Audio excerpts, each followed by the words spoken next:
All right, everybody, welcome to session 12 of Planescape, The Weight of Doors. Who would like to give a recap?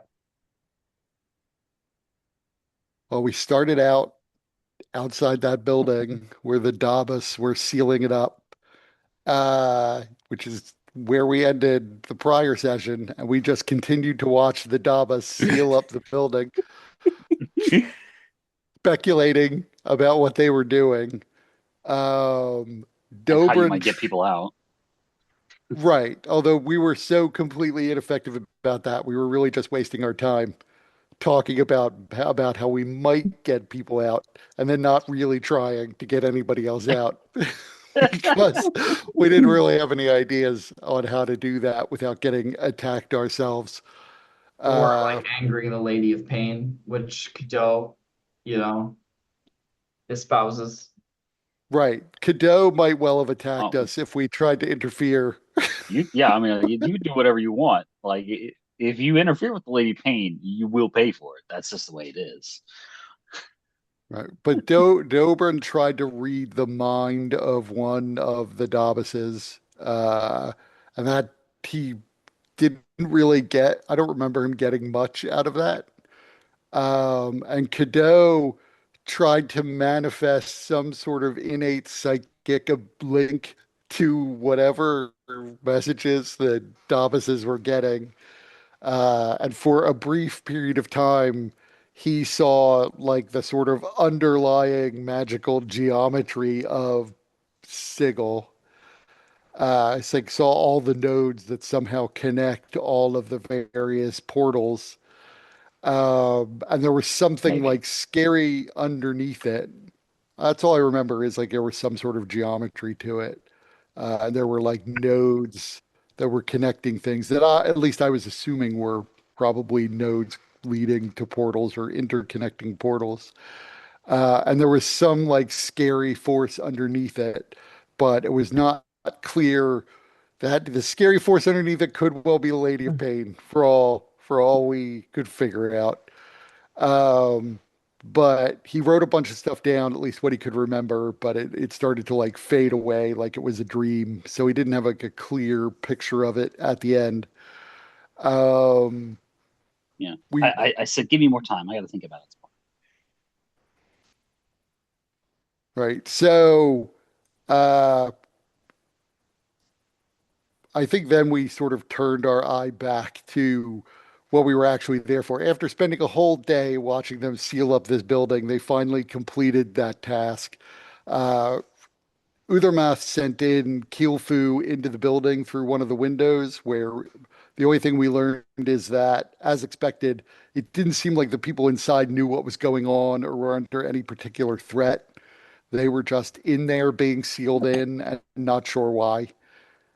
So yeah, we didn't save any of those people. They're probably still there, slowly starving to death inside the building. The whole building was encased in the end. They completely surrounded the building in whatever wall it was they were building. So presumably their focus was really on probably something related to either the building or the portals or the node that connects to the building and its portals. We we had previously had the plan that we were going to dress Cadeau up as a prominent real estate investor. And then Mhm. he was going to go find Krug and pose as somebody interested in buying the temple from him, but, who had to inspect it before he could make an offer on it. Unfortunately, his clothes are going to take a couple days. His expensive clothes will take a couple days to have ready. So going to see Krug at the moment would be a little bit hard. We talked about how to get in touch with Krug, and we could either go back to the Gilded Angle, the bar with its exclusive clientele, or we could try to intercept Krug as he was coming to the Gilded Angle because the Gilded Angle is prohibitively expensive. It turned out Chaz has like a lifetime membership pass to go into the Gilded Angle. So he could easily get in whenever he wants. But we still don't have the clothes necessary to like for Cadeau to pose as the wealthy real estate investor. So we decided to go back to our client to try to figure out more about why she told us that the Athar and the Harmonium are poised to fight one another, or not the Harmonium, the Signers, I think, are poised to fight one another. Uh, because she seemed pretty clear that that was like an imminent threat. And we had heard possibly the signers might be planning something in like a week or two, but there hadn't been any violence yet between them that we heard about. So we're not really sure what her motives are or why she gave us that sort of false impression since she was hiring us to do this anyway. Presumably, we still would have gone even if she hadn't shared that with us. So I think we were planning on going back to talk to her and get more information about what she knows is going on. Yeah, and just a couple of other quick things. Um, the amount of time that has passed since you heard about the potential signer plot is what is it? So it's been 3 days since you heard about the idea that a signer plot may happen within a week or two. Um, so it could be within the next 4 days, or it might be within the next 11. Uh, so there's that. Additionally, Kurt, I don't know if you saw, but I sent you an email after last session. I remember, Dale, that you sent me an email, although I forget what it said. Okay. Um, and then let's see what other things are worth pointing out.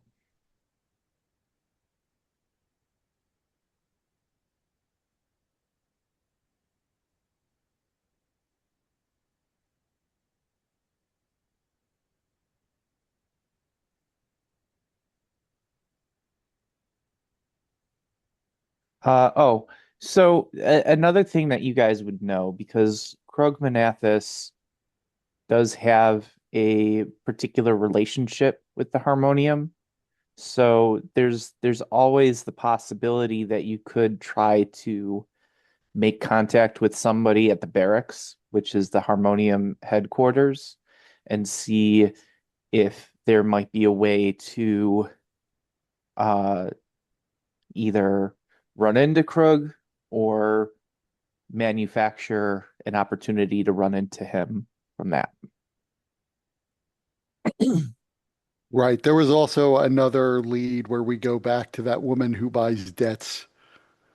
Hmm.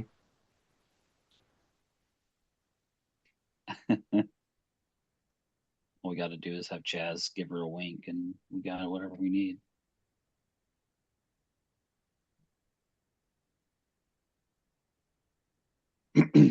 Yeah. Basically, we're The relying lady on with the Chaz. beehive. Yeah, we're relying on Chaz to get us in pretty much everywhere. I can get us there. He can get us in. Chair Oh, and I or forgot that when Cadeau saw his sort of vision of like the real form of Sigil, he passed out and his cranium rat immediately seemed like it was trying to eat him. That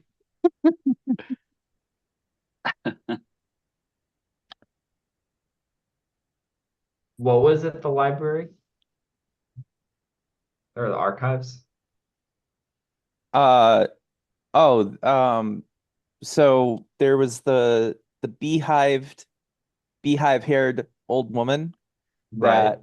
that um that Chaz traded the debt to in order to um deal with the debt that you guys had acquired.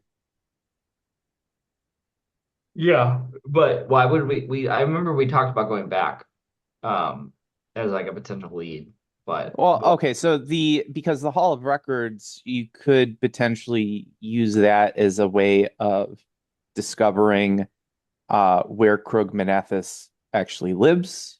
Um, Okay.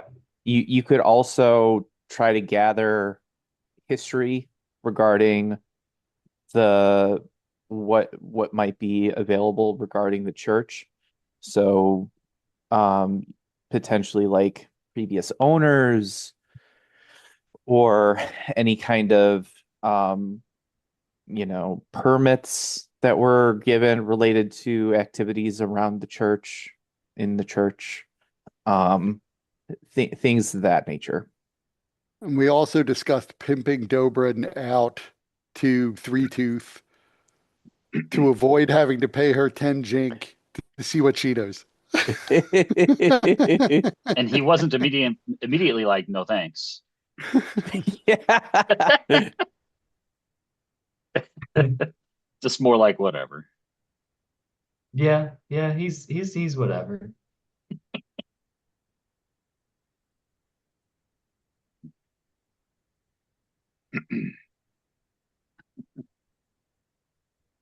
Well, is there any reason? Well, there's plenty of reasons to not go into the middle of a harmonium barracks, but Well, perhaps if it's our best chance, our best opportunity to find Croak Manathas. It I seems to mean, me we do not need to find Krug Manathas until Godot has his appropriate attire.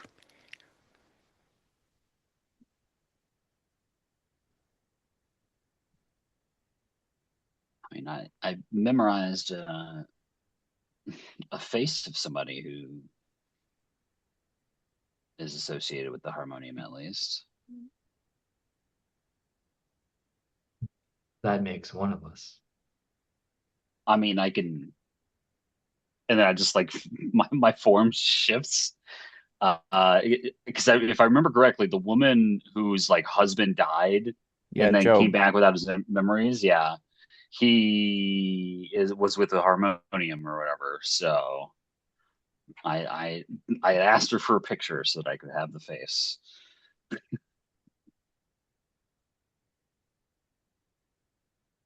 and I just like shifted to that woman's husband's face.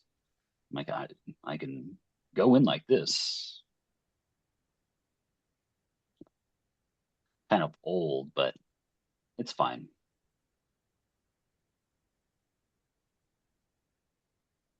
Look impeccable to me. The face is old. I could feel it. It's not as stretchy. Age is just a number, Godot. I don't think that's true. Just like shift back into the normal face you're used to. Well, that would that would get you in. Potentially. I don't know what he wears. I mean, he I, can.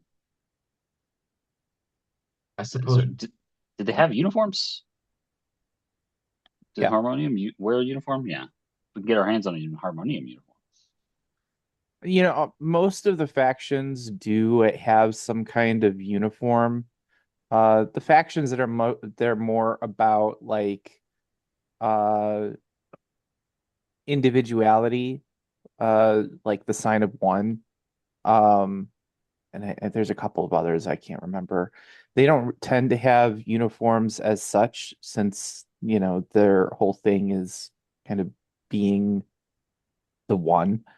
Uh, but the Harmonium tend to, particularly if they are the street level enforcers within the Harmonium. So they have a particular set of armor. But also, you would know from the conversation with Penelope that uh, her husband had apparently died 3 days ago. And when she saw him on the street, it was the next morning after the dustmen had taken his body. And he was wearing harmonium armor. So, which suggests one, uh, what it suggests is that, the harmonium have enough suits of armor that somebody who just joined could potentially have armor that fits well enough to actually be of use. So if you were able to procure that armor, maybe by breaking into the barracks or otherwise trying to get it, there's a chance that you could actually fit it. But Kido, in particular, your ability to shift your body, the fit doesn't really matter so much because you could just adopt whatever size makes sense for the armor and maintain Job's face. Hmm. Hmm. Yeah. What would we be asking Krugmanathis if we could get into the Harmonium headquarters now?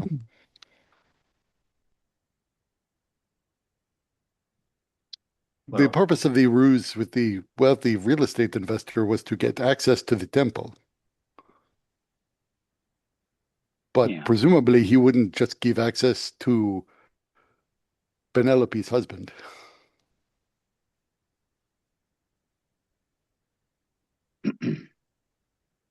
I mean, if nothing else, we could get a sense of his.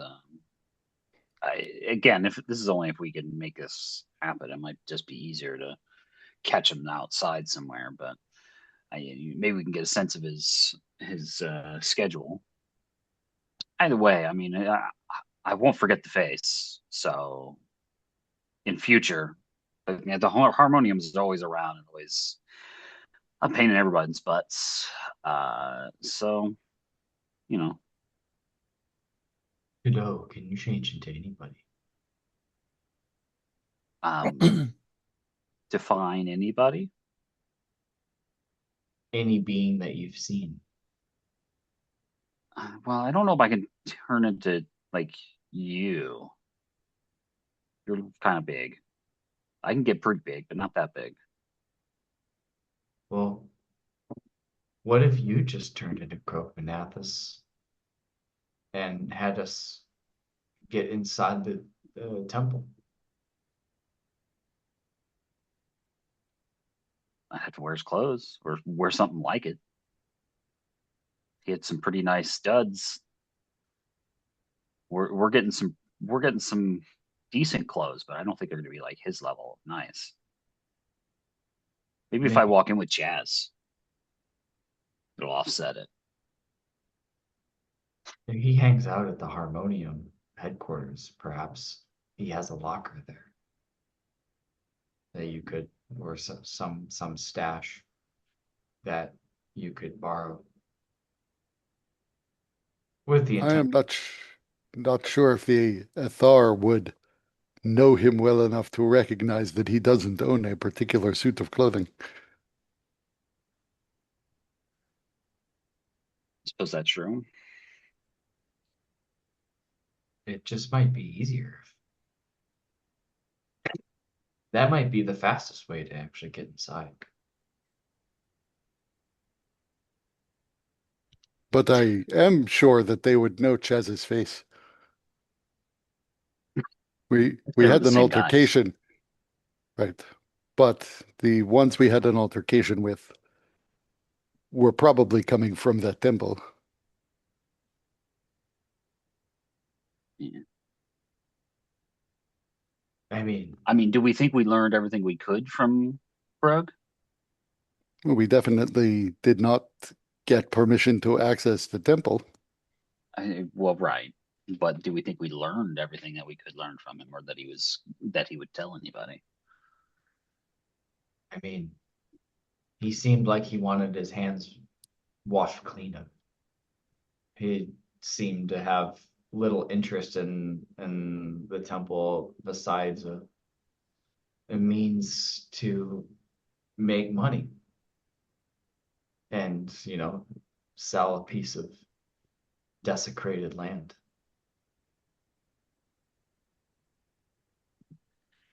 Hmm. I am sure he must know many things that we did not think to ask. The problem being, I don't know what to ask. He might know more about, He didn't seem to know anything about the history of the temple, and he didn't seem to know anything about why the Athar have an interest in it.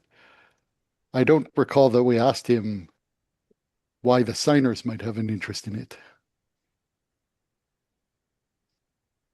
though he didn't necessarily seem concerned about the possibility of violence between them.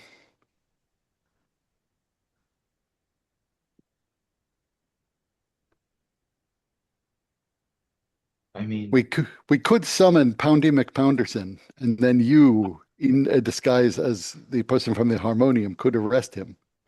And we take him to the barracks and we turn him over as a lawbreaker, as he certainly commits assault. That Yeah, wouldn't get but us anything, but then Poundy would be in jail. yeah, I feel like that's more like a trump card that we got to wait to use in the right situation. I mean, why not pretend to be Krog Manathas and Uh, we're just a group of appraisers here to inspect the property and appraise it.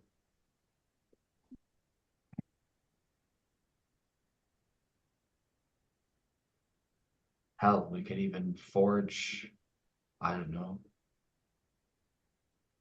get some official looking documents from the Hall of Records saying that we have authority to appraise from the Sigil Appraisers Board.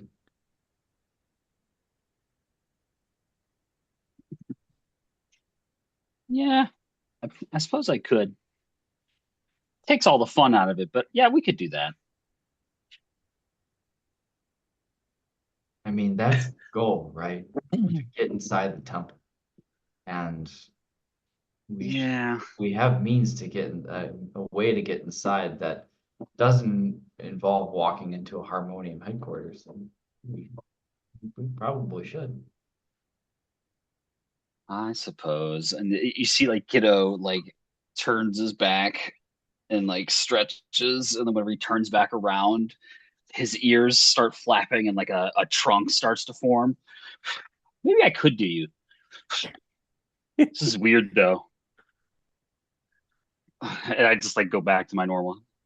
That's like a last ditch effort. And my clothes. I don't. If I tried to get as big as you, my clothes would definitely tear. That is good news for Dobrin, because if we have to have someone bed Trunfeld, now we have a backup. I don't think I'd want that. Why stop at one Dobrin? Though we might just be able to blow her mind enough.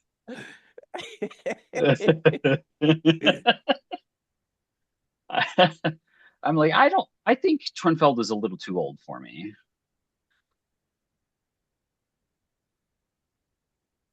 What is? Meanwhile, we have no idea how old Cadeau actually is. Could be ancient for all we know.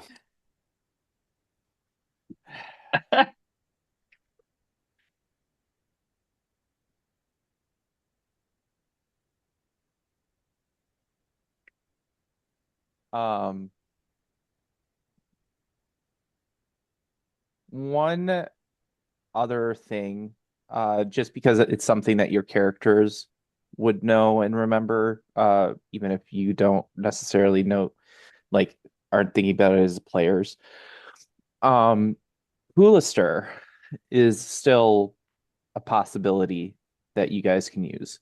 Although he was kind of freaked out by Dobrin, um, he was previously rather high ranking within the Aethar before he was discovered to be part of the Revolutionary League and kicked out.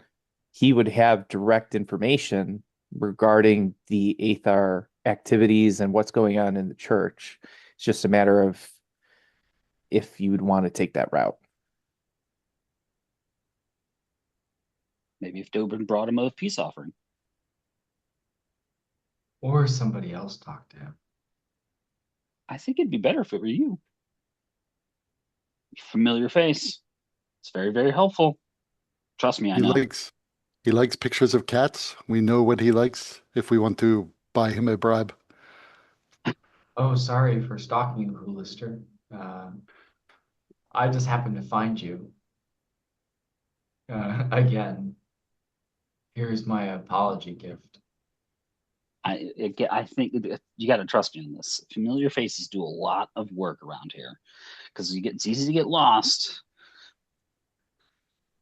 Familiar face goes a long way, and you just you go in honest, open and honest as you can be. Definitely to work. Did we hear about Hoolister? Or I could, and then I like turn into the waitress that he pines over. I'm like, maybe we can trick him. I'm not saying we should, but it's a possibility. Are you suggesting that you seduce Hoolister? From afar. I was like, if we could come up with a clever ruse.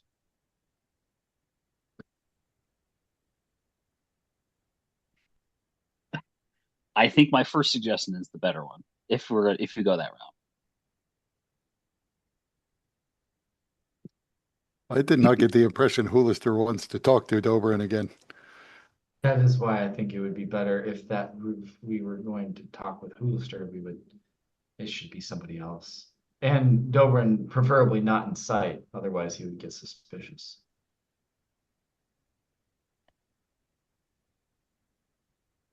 Uh, Dobrin, I'm gonna send you a message. I was like, how did it end? How he got suspicious. He left. How did it happen exactly? Well, I let slip that I knew a couple things about him, Mm-hmm. and he was turned off by the idea that somebody approached him knowing more about him than he knew of them. Yeah, this is all rectifiable. I mean, it's fine. And he stormed off, and there was a promise not to follow him, and then you followed him. I know exactly where he's at. Though Right. he did not need to know Uh-huh. that you followed him because you chose a different form. Well, you think he's never going to return to that place? It's the girl that he's infatuated with is there. He's going to go back. You approach with open honesty. Let him know right up front what you're there to do. You apologize. You got to apologize. Otherwise, he's never going to hear you. That's important too. Familiar face and apologies. Those go a long way around here. Or A little jink? or you can run into him while under the form of his love of his life and say, "Oh, fancy seeing you here. Here's my handkerchief. What's going on with the with the Athar over in that building? They're doing some crazy stuff, right?" How far away is that building from here? From that place? Couple blocks. So not far then. Hmm. Interesting. I don't know. It Say seemed like you a were lot of the locals didn't even realize that it was there. say you were catcalled by some of them. I don't know. They catcalled I, us in uncomfortable ways. I did you get the sense? Because I didn't from whenever I was watching. Uh, did you get the sense that he ever talked to her? It's irrelevant. Sure. But how would she know his connection? Then again, it's going to be off-putting. I mean, she serves him, even if Hmm. he's a regular. You know the people that work there. Maybe.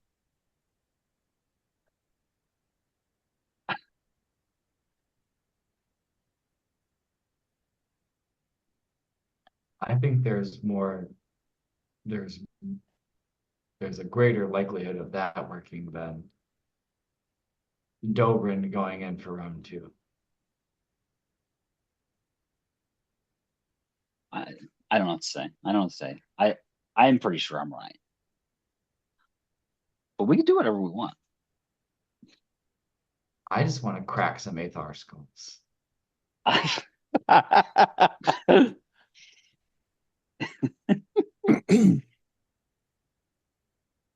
So I don't know if he actually has the information that we need, but it does make sense to me that Dobrin could attempt to say, "Oh, I spoke with the woman you have feelings for, and here she is now, and she is interested in you too." And then Cadeau in the form of that woman, and he could get married. And then after several years of wedded bliss, you could get any secret out of him.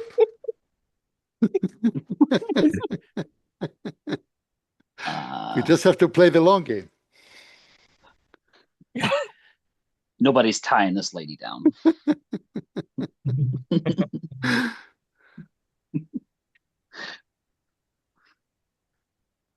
What's Chaz doing during all of this discussion? Try to get some beauty rest. Can never get enough of that. Standing in the He, street? yeah, he could nap standing up. I believe it. Absolutely, yeah, that's a tactic. Yeah, got my sunglasses on. That's what the sunglasses are for. Exactly.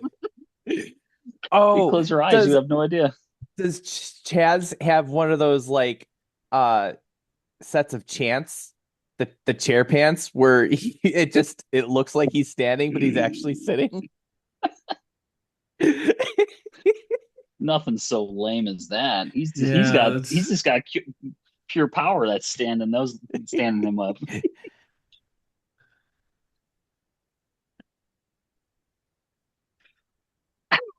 yeah. I don't think he'd wear that. I don't think he'd use that. Fair.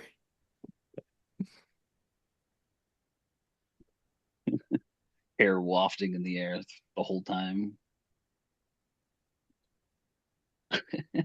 We just say, Chaz, you ready? He's like, yep. What are we doing, bros?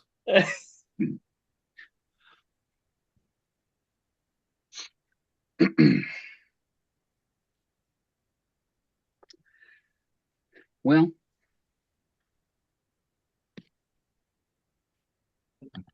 up to you guys with how you want to proceed exactly. I'm just a guide here, so I'm willing to help out.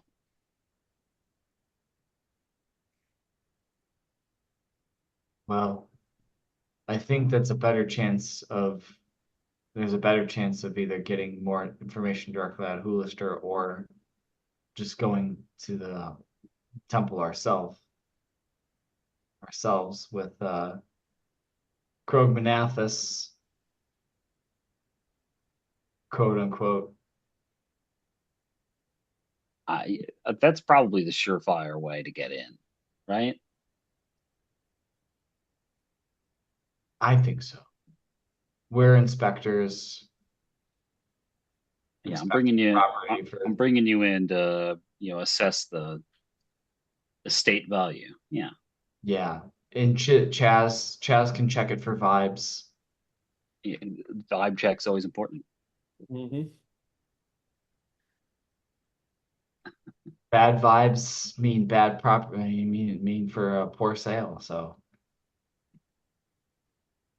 in Uthermath, you excel at uh, you excel at the financial minutia that we certainly would want and the detail oriented uh, eye that we would certainly need for assessing the current value of the property. So I My think skill as an investigator is quite renowned. your reputation precedes you. So we have the crackpot team of appraisers that we need to appraise this temple. And at least at that time when we fought them, they did not see my real face. Oh, that's right. You were using disguise self. Yeah, at that point. Nor did they see Cadeau's face. Well, Doesn't whatever matter. face he decides to wear. But Chaz and Dobrin are pretty standout guys, especially Chaz. Yeah, and especially since you've already killed one of them. Well, that was in a different area, right? That wasn't that far away from the temple, actually. We were like leaving the temple and went to a different temple nearby.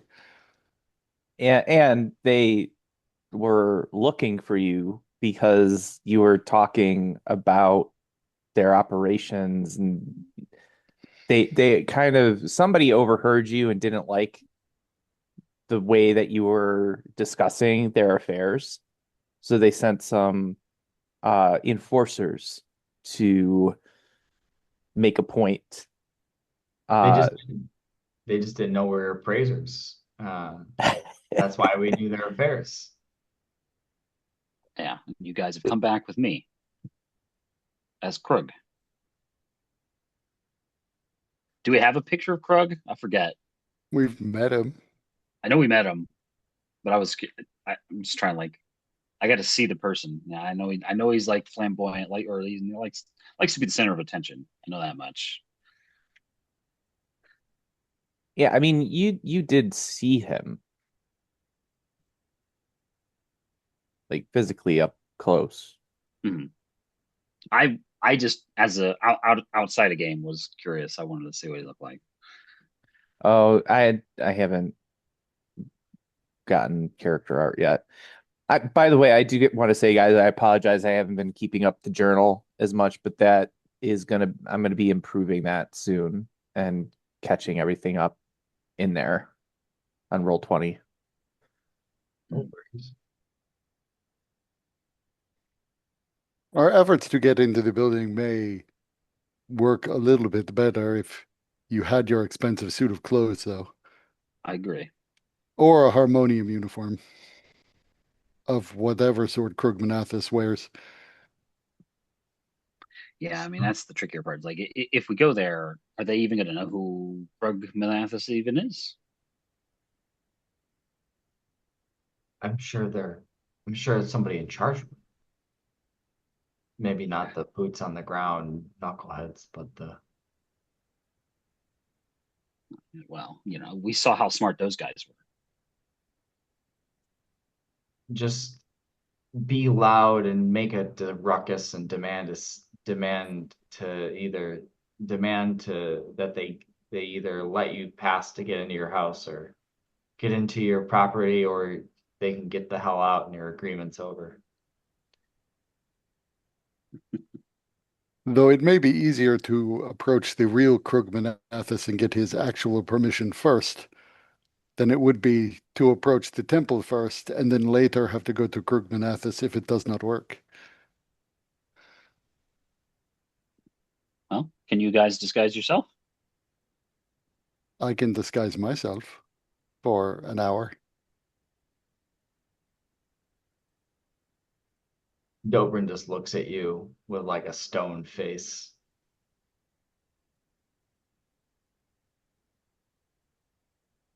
Yeah.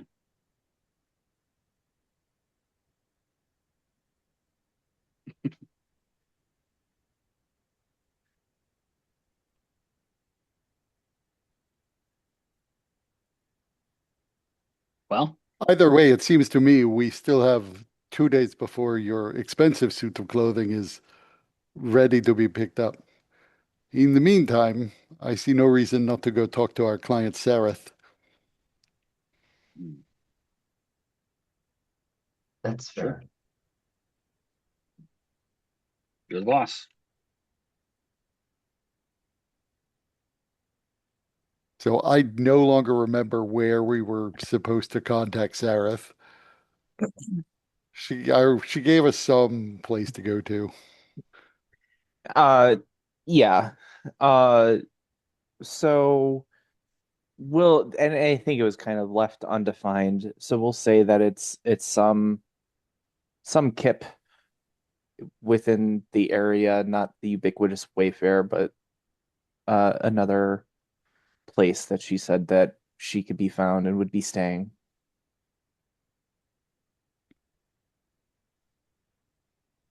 Oh, So, I think we would head there. okay. So what you see is a an apartment, or it's a larger building similar to the apartment that you saw boarded up. Uh, but unlike that building and the uh and the ubiquitous Wayfair, which seems to have just been a single occupancy building, this one has two doors. Uh, and they're a bit separated from each other. It seems that one door is for the residential area for the apartments going through the building, and the other door is a patron door for this uh the establishment, which is called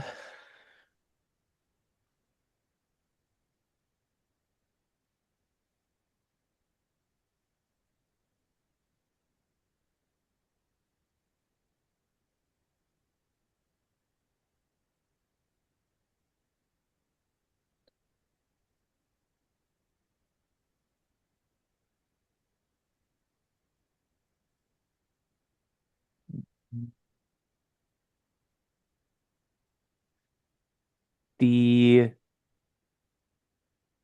the Guttered Wick.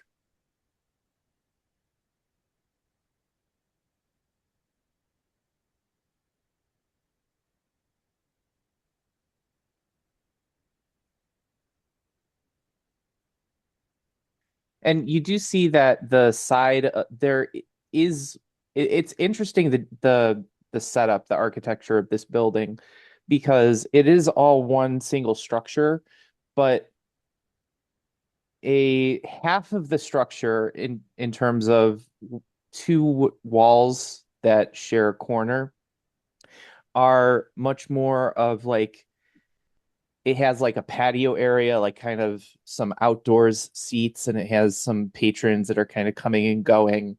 And so it's kind of this interesting carve out specifically for the guttered wick to allow it to occupy the same space as a an apartment building in a way that doesn't potentially interfere with the comings and goings of those who actually live there.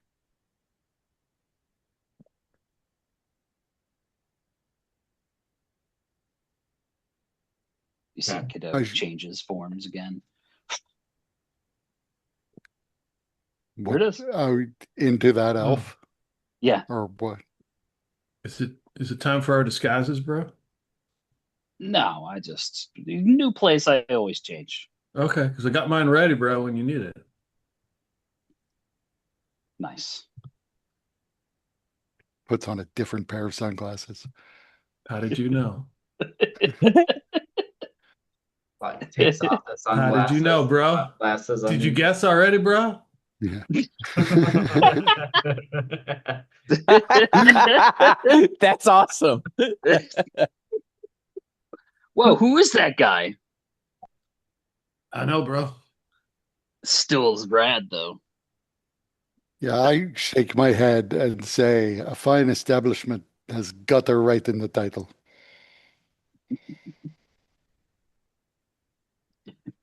Yeah, you can't expect the best from every place. She did say she did not have much money.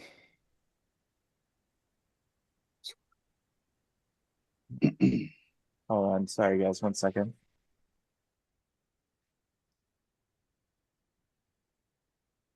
Oh, Lizzie Midland slums, I say out loud.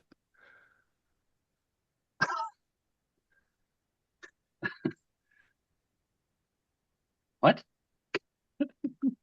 Lizzie Midland slums, the district of the city we could not find because we don't know of any place named that.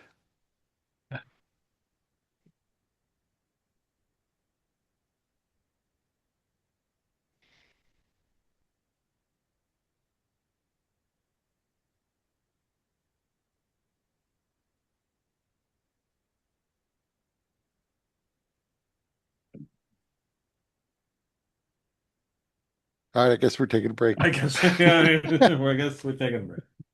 Everybody's leaving. I still have my headset on. I can still talk. Okay. Looked like you were trying to say something, but we were muted, I guess.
Sorry about that. It's fine. Seems an Everyone's like, impromptu let's break just has do taken place. it. Yeah. I went up to get water and they were like, I guess this is a good time.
It'd be funny, Pete, if you actually had like if you they have like the tinted glasses, if you had like the tints that you could put on to match the color of the sunglasses that Chaz is wearing.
All right.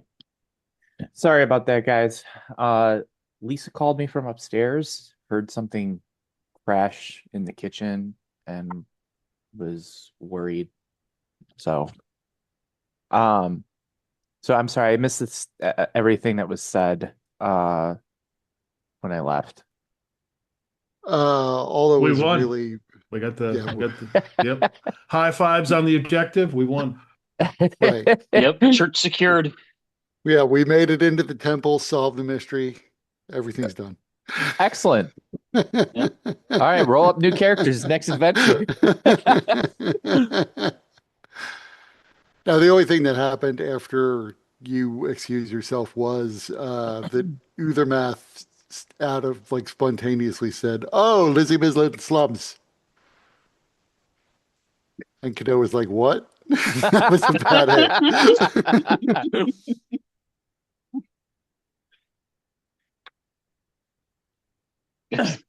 Kiddo's still confused. Okay, whatever. Remember, Elias said the Isle of Black Trees was in the Lizzie Midland slums, Uh, and you didn't know where that was because right. you didn't think it was a part of Sigil. I did. I do have that written down. But The key is that's found in the Midland, Lizzie Midland slums. right.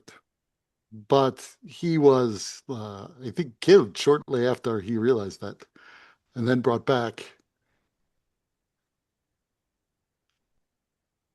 He doesn't know where it's at. No, I don't believe he did know where it's at, but that's because it's not a place. It's an I see. anagram for Dalid Misium lens, which is a device that my master was working on when he was murdered in Ravnica, which is the quest that originally brought me here. So it could be a coincidence, but it seems unlikely. It seems more likely that for some reason his brain scrambled up Dalid Misium lens into Lizzie Midland slums, Ow. which which means I am far more interested in our last job than this one. So we should wrap this up.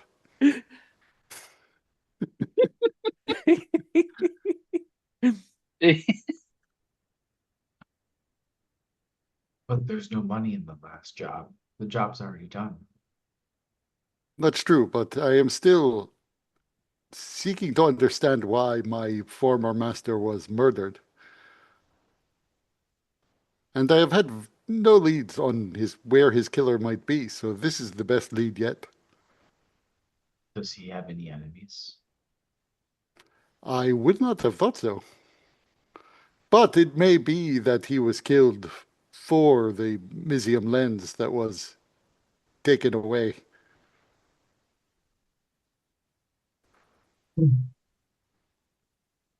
Well, How are you going to find that? I don't know yet, but at least I have a lead. It is somehow connected to Elias. Right.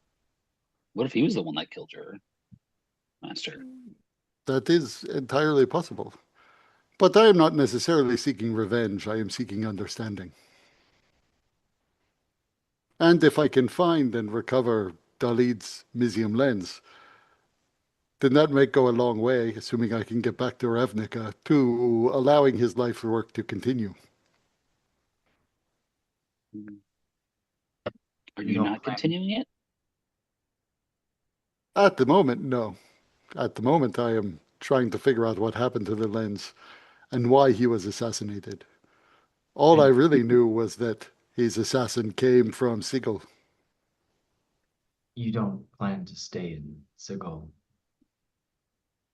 I've stayed here for several years, but if I can solve the mystery, then no, then I would return home to explain to the rest of the Izzet League why the murder occurred and to return the lens.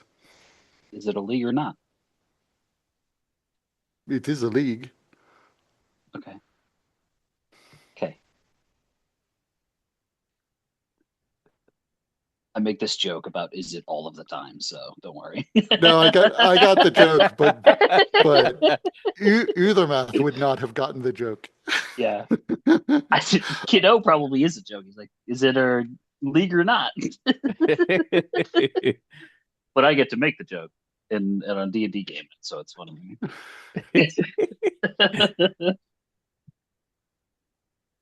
One of my favorite colors to play is it? So Red there and you blue. go. If you ever run then a Ravnica based game, you can introduce the Isn't League, the enemies of the Isn't League. Ran by Niv Mizzet, who is a very old dragon.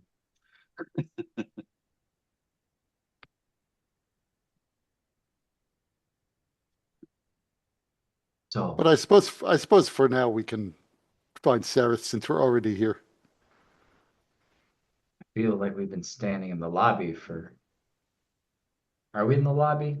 I thought we were outside. I don't know. Yeah, I swap faces, and we paused. We all paused in mid walk for a second.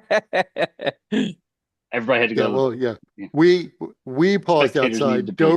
Dobrin went in. We're all in different places now. Chaz is off buying new sunglasses. In case this disguise gets made. Oh, it's too good.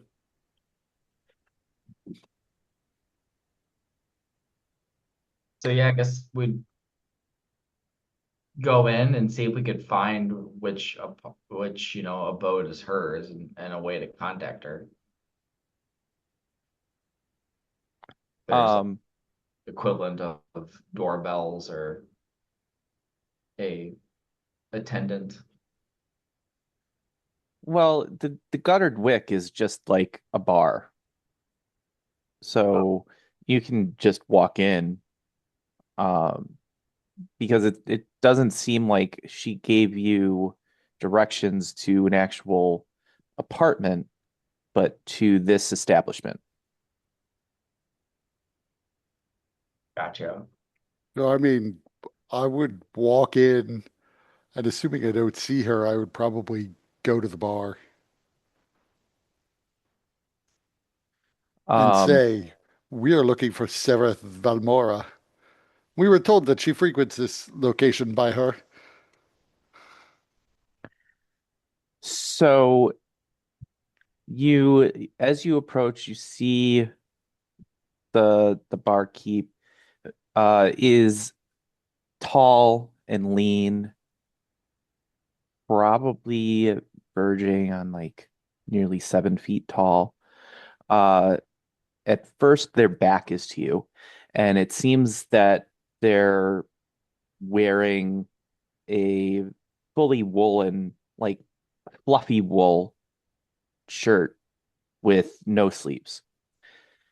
As they turn around, you see that, oh, this is not clothes. This is the furry wool like a sheep covering their torso.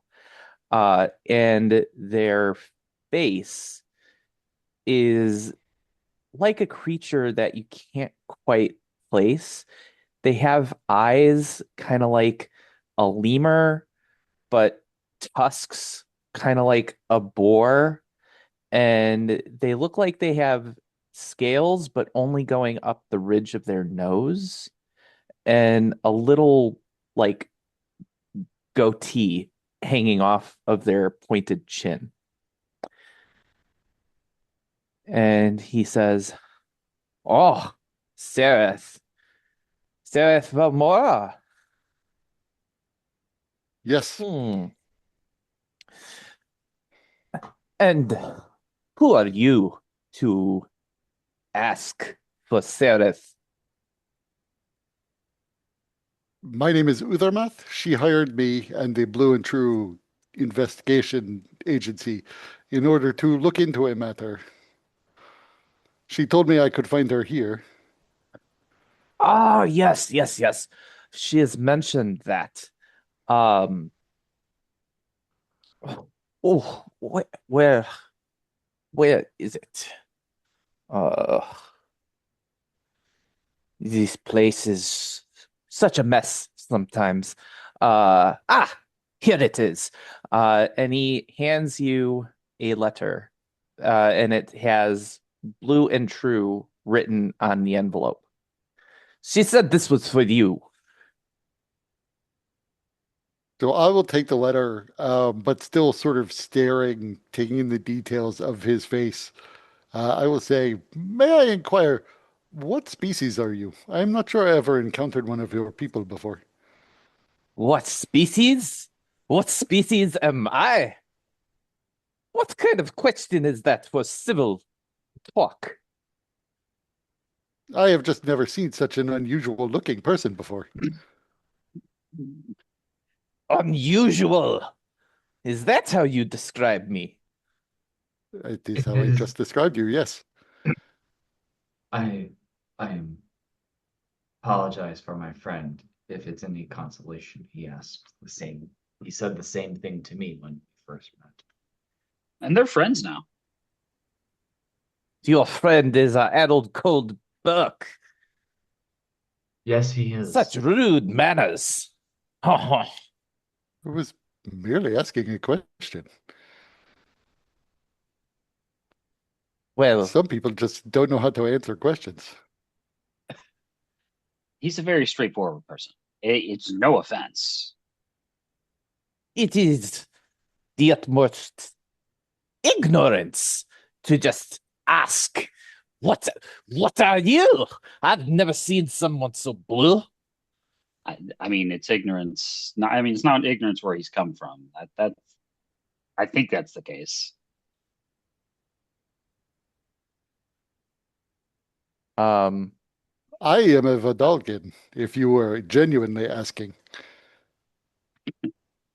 I So was not, because I would not think to ask such a question. It doesn't matter what I am. It doesn't matter what you are. It only matters, do you have the jink to drink? hey, that rhymes. It does. I'm working on it. I am a songwriter in my spare time. So, how much does it cost? How much does a drink cost here? Oh, it depends on what you want. I have spirits and ale. Uh, In there a is also milk. I would turn to Dobert and say, "Good for you. You are learning to ask questions before you spend money."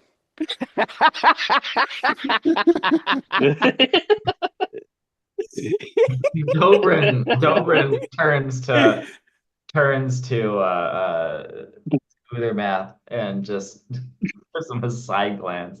I just imagine like the ears just flap. Just beady eyes and a flapping ear. How much is an ale?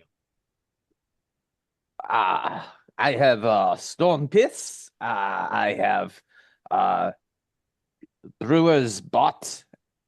And I have a aromatic cider. Bro, I'd go with the one that doesn't sound like it came out of an orifice. Oh, oh, you not butts, bots. B-A-U-T. I'll have the stone piss. Very well. That is one jink. It is cheaper than water. There's a Probably the reason reason for for that, that. bro. He hands over a jink. It has quite a following, though. Those who like it really like it. Oh, I mean, I suppose if you can spend very little money and get absolutely shit faced, that's the appeal. That does seem to be the shunt. So he hands Anyways, over what of the rest of you? Do any of you wish to buy a drink or perhaps a a meal? Time is it? Is it mealtime? You How just are we? came How from are the we feeling? building. The Yeah, building we took were. about 6 hours. So it's probably closer to dinner time. Just like turn to Uthermath and like, you want to sit and eat and read your letter? Yes, I think that makes sense.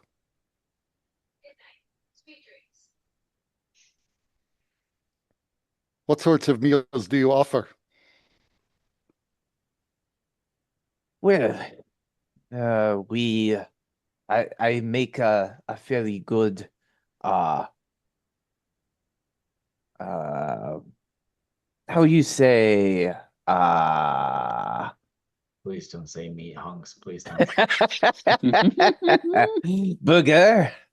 Uh there Don't eat is bug. also Don't eat boogers. Don't eat boogers. not booger. Burger. Yeah, burger.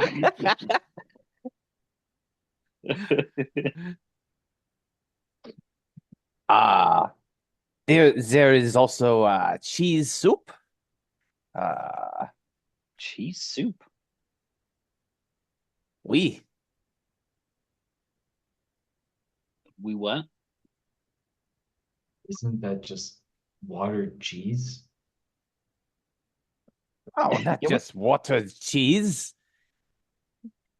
what's the broth made of? It it is cheesy broth. There is also chopped vegetables and dumplings. I mean, you know what? Curiosity has gotten a hold of me. I'll take the cheese soup. That will be I, 5 jink. You have something to drink that's tastes nice. Something that pairs well with the cheese soup.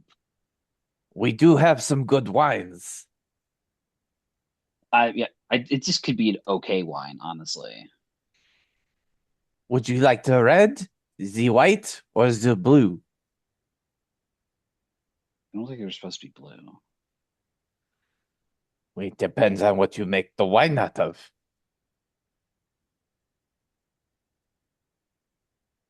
We'll do white.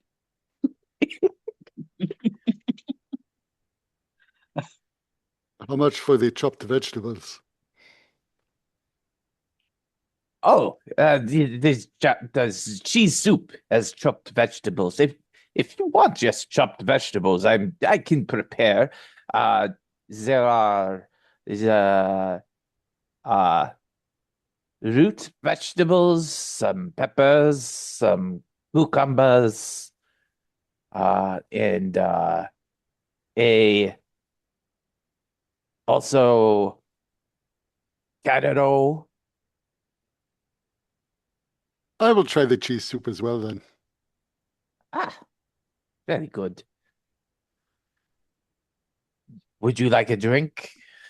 And I will have a stone piss, and I'll give him the six chink. And oh, the wine is th three, three drink. So that's 8 total. Sound right? How Yeah, much was Yeah, the? Yeah, yeah, five. five. yeah. And you with the gorgeous locks, would you be partaking? Bro, I'll take some water. What that would be two drink.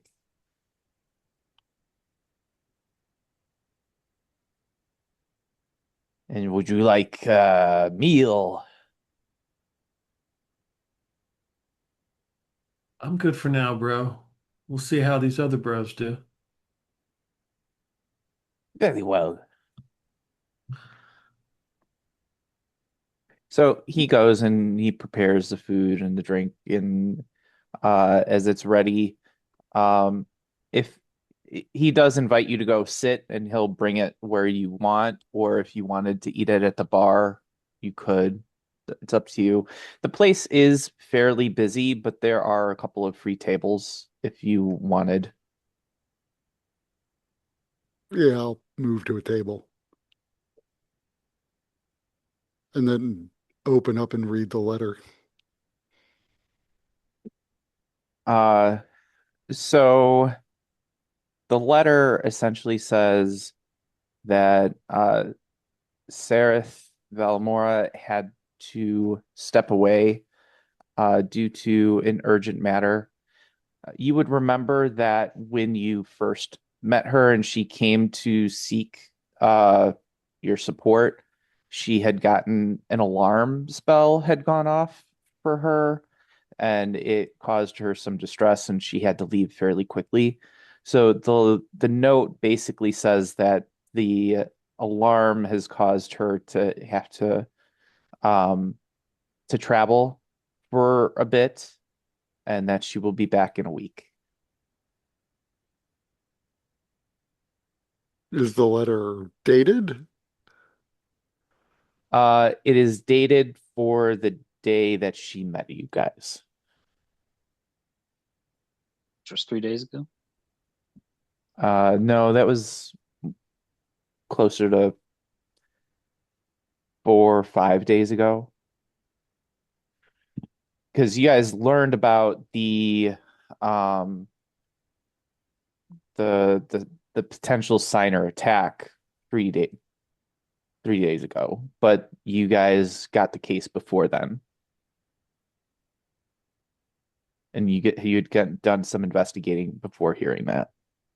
I believe, if I'm remembering my timelines. Anyways, the timeline fits for the date. Okay.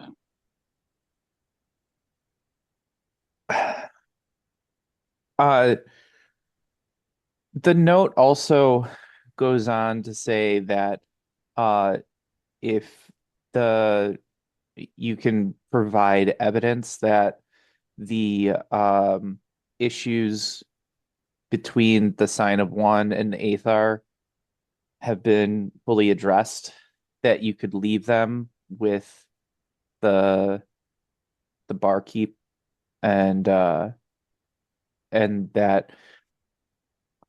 he would be authorized to give you payment. And if it was not sufficient, then that she would make arrangements to meet you after she returns. I mean, she's gonna meet to work to meet you after she returns, regardless. But if you guys get things done, she's given some portion of your fee to the barkeep. Oh, and by the way, the barkeep's name is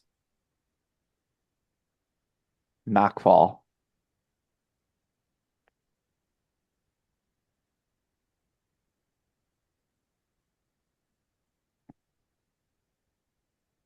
Um, Not and fall. you know that not because anybody asked his name, but because when he comes back to the table to serve you, he says, uh, if you need anything else, my name is Knockfall. I'll be behind the bar. Sure. Do I know what he is? Have I seen anything like this guy before? Uh, you can make a knowledge check that seems appropriate to you based on the way I described him. Uh, I mean, I figured probably in a history, like just seeing something like it wandering the streets.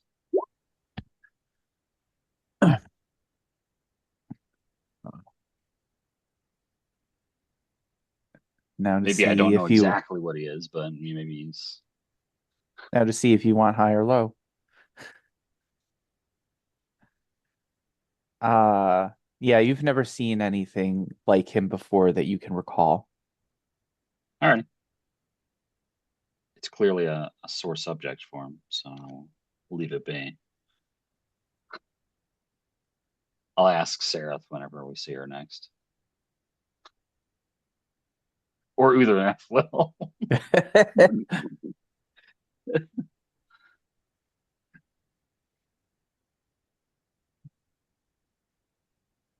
So you guys eat the food. It's actually quite good, despite, um despite the expectations that you might have had. Um, since this place, as you kind of take it in, is interesting. The first thing you kind of notice about the place is the smell. It's tallow that's gone slightly wrong. Uh, and there's kind of this smoke that is constantly wafting through the ceiling as you see in the corner a bunch of individuals that seem to be very actively gambling, smoking constantly this cheap abyss leaf tobacco. Um, and it also looks like and this may just be a facade in the wall. Uh, that was like an art project or something. But it does look like there may have been a portal in the wall, as there's a stone arch etched with symbols that really stopped meaning anything years ago. And which gives a sense that there may have been a portal there, but it's currently there's no portal that can be seen. Uh, and there are also candles everywhere. Um, Dozens of them stacked, mismatched, jammed into bottlenecks and on iron spikes. And just kind of the entire place is full of candles, which gives a better sense of why the smell of kind of busted tallow is suffusing the place. Um,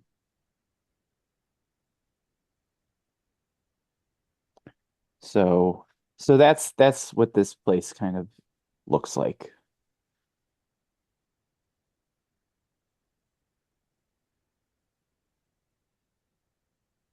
So where do we go next? Obviously, we are not going to find Sarith before we can act on any of our other possible plans. I still think it may be better to go after and try to talk to Krug before we try to impersonate Krug. Since I imagine Krug will, if asked to give us access and says no anyway, I don't think he will go to the Athar simply because someone asked to inspect the property. But if we go and try to get into the property, the Athar might well say that that is outside the bounds of their agreement with Krug. And they might get word to Krug that somebody tried to access the site. Sure. Order of operations makes sense.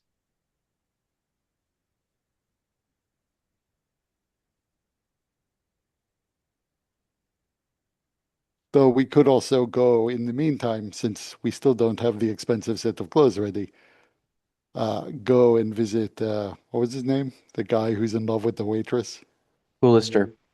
Hoolister. Yeah. Well, we should get him a gift. Like the attention of the waitress. Then we should talk to the waitress. I don't need to pretend to be the waitress. That's, cruel and unusual. I mean, is it? Yeah.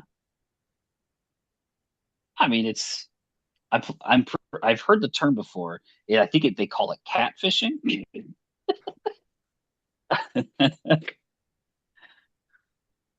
Or I always one, just assumed that catfishing was like the national pastime of changelings.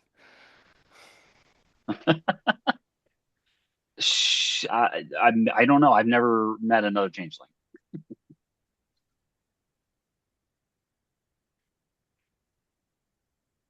But you could go and get the information out of him and then turn into a total bore so that he is like, oh, I do not want to date this woman. She is awful. Now that I get to meet her up close. And then he can get over his infatuation for the waitress, who seems to not actually be interested in him. We will have gotten the information and you will have done him a service. Just go and after he gives the information, belch a lot or whatever.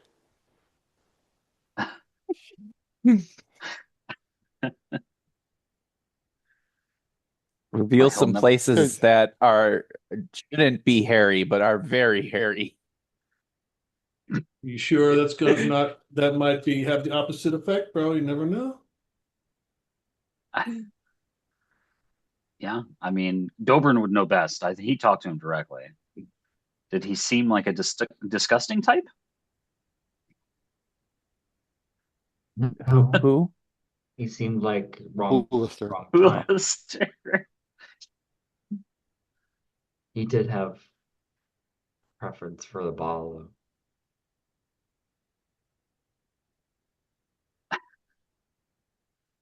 I,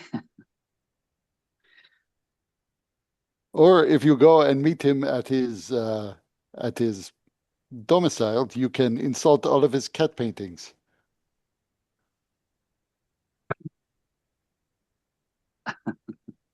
I mean, I don't think that needs to be said out loud. I think that's self-evident that they would be bad. We don't know that. Maybe he's really good at it. Well, it's not his paintings.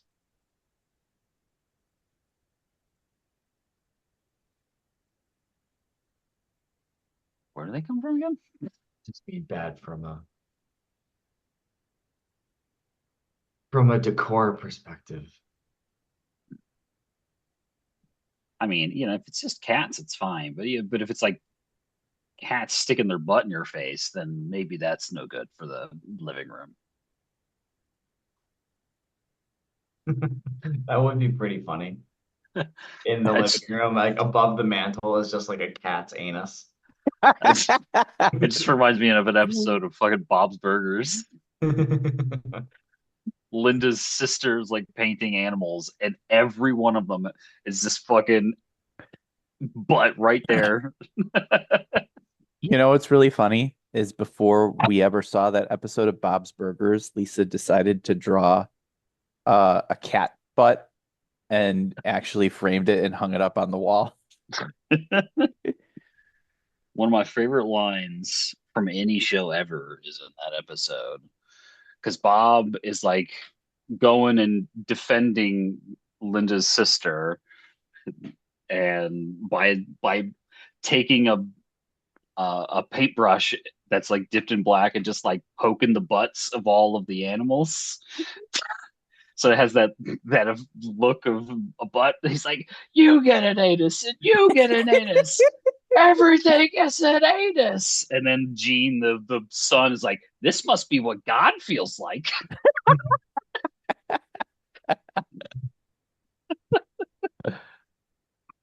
I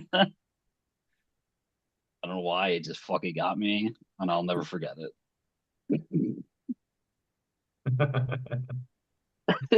This must be what God feels like. It's, it's so good.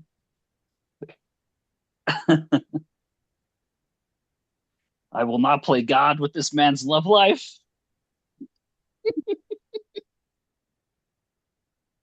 I suppose we could go and talk to the waitress, but it didn't seem like we were going to have an easy time convincing her to date him.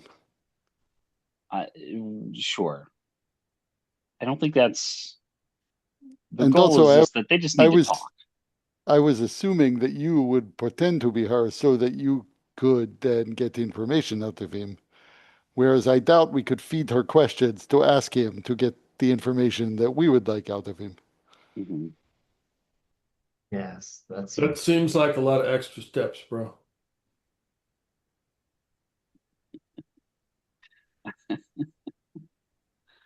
The extra steps. I just say go to his house and say, "Hey, man, we're sorry. Do you mind if we ask you some questions? We feel really bad." Or he Maybe feels if we really bring bad this talking to bro, Dobrin. maybe if we bring this bro some cat paintings. We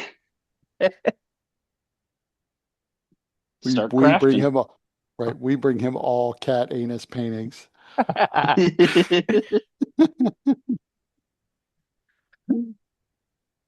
just don't think he's not going to respond well to a group showing up at his house, or even me showing up at his house I think unannounced. I think you are the obvious choice. It's not going to work. Not with that attitude, bro. So I'm saying you got to channel Chaz. We'll just show up there. We'll bring the bro some paintings, and if Cadeau doesn't finish that whole bottle of wine by himself, and then we'll just ask him some questions. He said to not follow him. We're not following. We're just showing up at his house, bro. To be fair, that is our plan with Krugman Athos too. If we could find out where he lives, just show up at his house. The difference is that in order to know where he lives, that means that we had to presumably either find it or follow him. No, no, no, no, It's no, not going to make him. no, no, no, no. Let me just wait here. Wait here. And Kiddo gets up and leaves. Where? Because that guy. Oh fuck! Hold on. Where was that neighborhood where he lived? Is that nearby-ish? You're in the same neighborhood. You're still in the lower ward. Perfect. I'm gonna kind of scope Nice. out his road and just look at the people around. Maybe even if I get lucky and I see somebody come out of his house, like 'cause the whole fucking extra dimensional doorways situation. So We if somebody else comes out, Bro, we order him some cheese soup, we take it to his house and just we all just take our food and show up.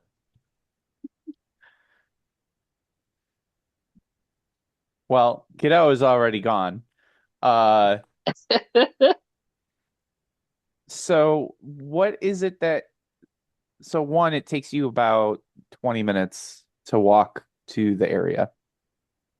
What is it that you're even looking for me exactly? want at half pace, no, ever half that time. It takes you 10 minutes. Perfect. The goal is be become again the power of familiar face. Find a face that might be recognized by him.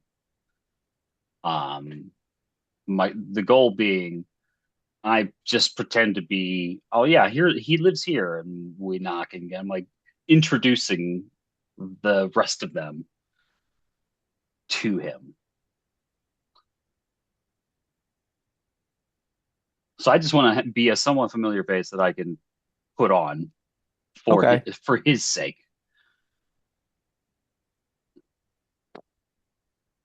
How are you going to determine whether you are a likely candidate for, or who would you see, like what characteristics are you looking for aside from just their proximity to where he lives? Or is that really just the criteria? The first person that you see that's closest to his place, you're going to turn into them. No, the idea I would wait a little bit to see if anybody does go in or out.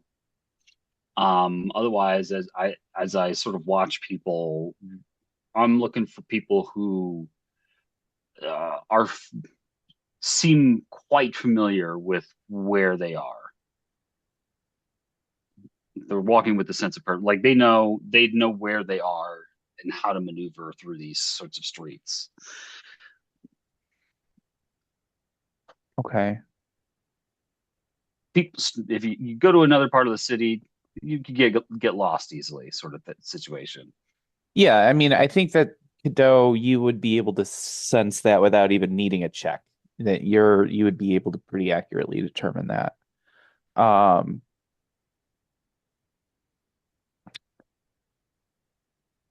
Now let me write a couple of things down so that I can uh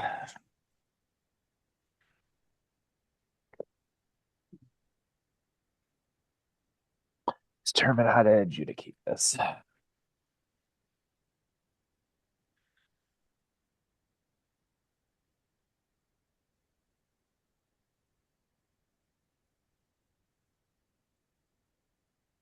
Meanwhile, back at the restaurant, I'm like still eating my cheese soup, and I will look up and say, I don't know what Cadeau is doing, but I would imagine it's going to go spectacularly wrong. Another bite of cheese soup.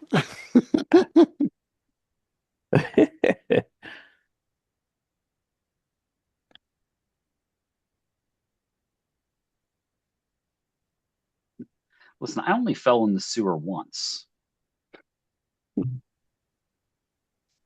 Well, he seems to believe in himself. Okay. So you think you've picked, well, you're seeing people kind of walk by. Roll me a percentage die. Percentage, interesting. Okay. You spot somebody that you think could be a good candidate. They'd be Do I easy want enough for you do to I take want their high or form. low? I guess you'll have to find out.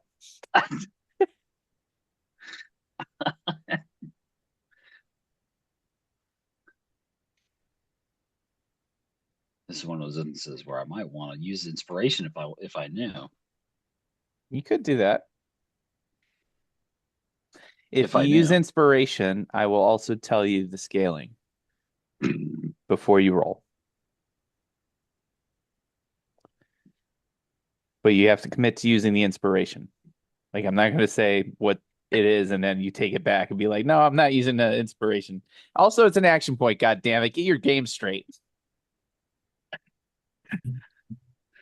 This ain't no just regular D&D. This is This is, Diesel yeah. and Dragons. This is Diesel and Dragons. I know. I understand. No, I understand what I'm playing. Which is exactly why I'm going to keep that fucking action point.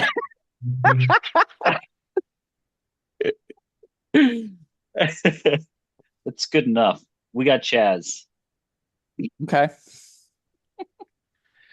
So you find a candidate of somebody that you could turn into fairly easily, that whose clothes are not that dissimilar from what you're wearing, and who seems to fit the profile of what you're looking for in terms of somebody that might be familiar to Hoolister. Perfect. I walk away out of line of sight once I'm like, around the block or whatever of the inn or whatever pub or whatever they are, whatever this place actually is. I forget what the guttered wick bar. Uh, I'll transform into that person before approaching and walking in and going straight to the table. Well, guys, are you ready?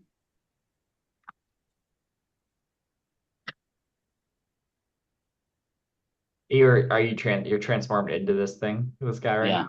Yeah. But What do I look like? he's wearing the same clothes as Godot, though. Oh.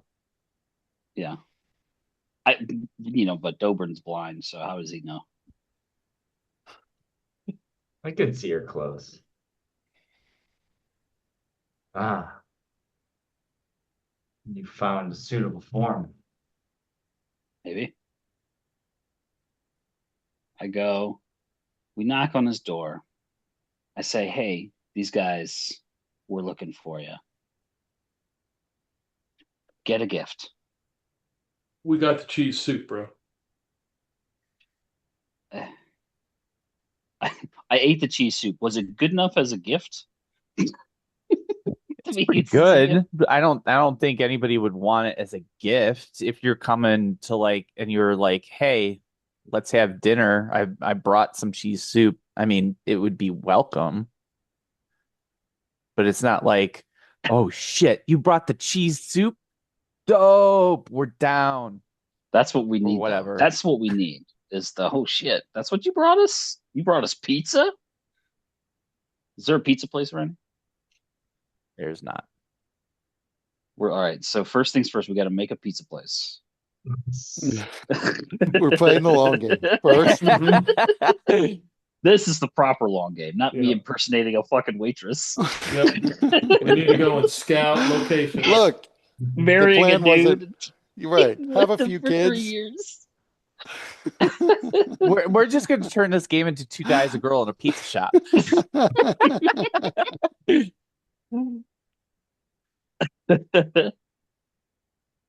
Look, it's just, why would he want to talk to me? To hash it out, man. We would not be able to hash it out by showing up at his house.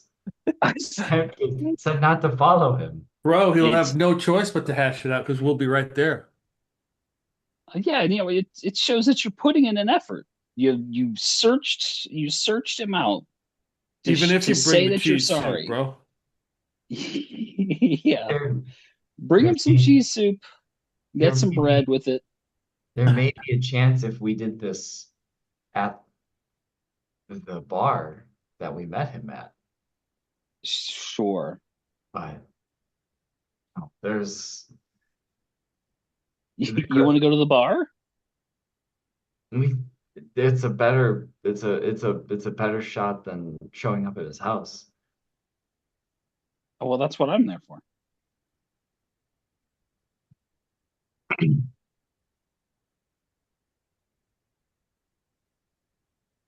One cheese soup to go. Let's go, bros.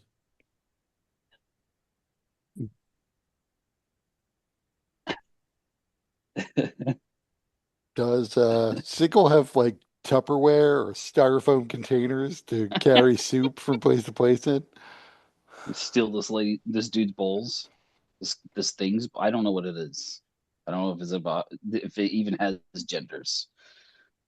Uh, wait, you don't know what is the thing you're eating out It's of, like or we No, the the barkeep. Like this knockfall? yeah, take knockballs bowls, I guess. But it's made out of wood. Yeah. Well, it passes for wood, whatever it is.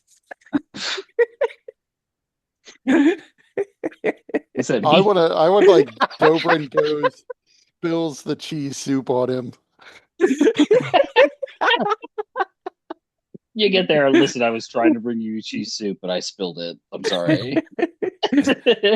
I've come here to say that. I cheese myself.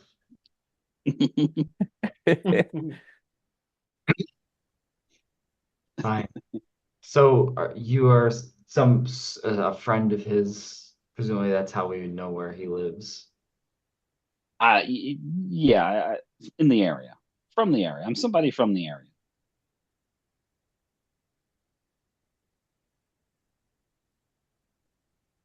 You guys described him, knew his name, just enough information for me to be able to probably fairly positively identify him. And then I help you knock on his door.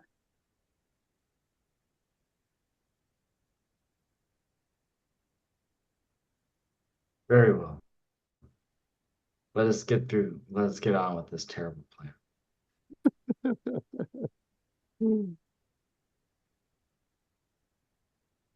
All right.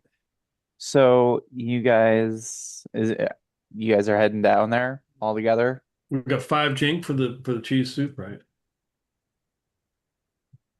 Yeah, you're gonna need another 5 jink. Yep, yep. I just took it off. Yeah, Okay. absolutely. Dobrin's carrying the cheese soup. If you leave an extra jink, knockfall will allow you to take the bowl out with it. Okay, yep.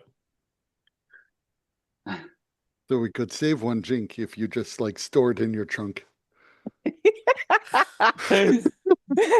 Yeah. Can I Hey, I have some bring cheese soup for you. can I baby Let me just get cheese it. soup for my nose? Open up. Open your Say mouth. Here comes the aeroplane. Ugh. You just spray it into his mouth. Have you guys seen UHF? Yes. The fire hose.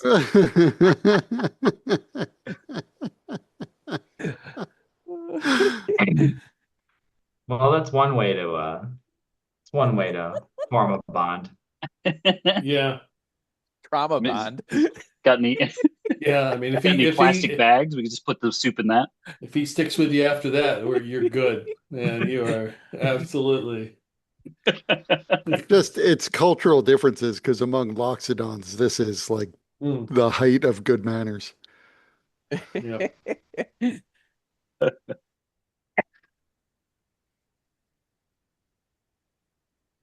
All right, so I guess we're heading to his house with cheese soup in tow. Did you drink the whole Tony, bottle of wine? I did I no, purchase it's a just whole bottle? no, it's just glass. Oh, okay. You could buy a bottle for 20 jink. Incredible.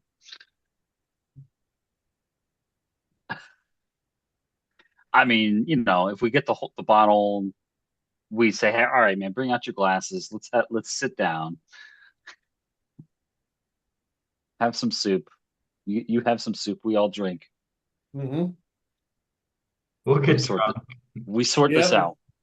Yep. We'll stare at your paintings for the evening.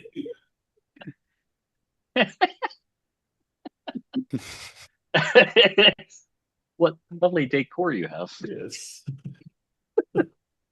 Then we go and draw anuses on all of his paintings. They may already be there. We're gonna find out right now. Yep. Yep. You were gonna say? This reminds me of oh, what is that?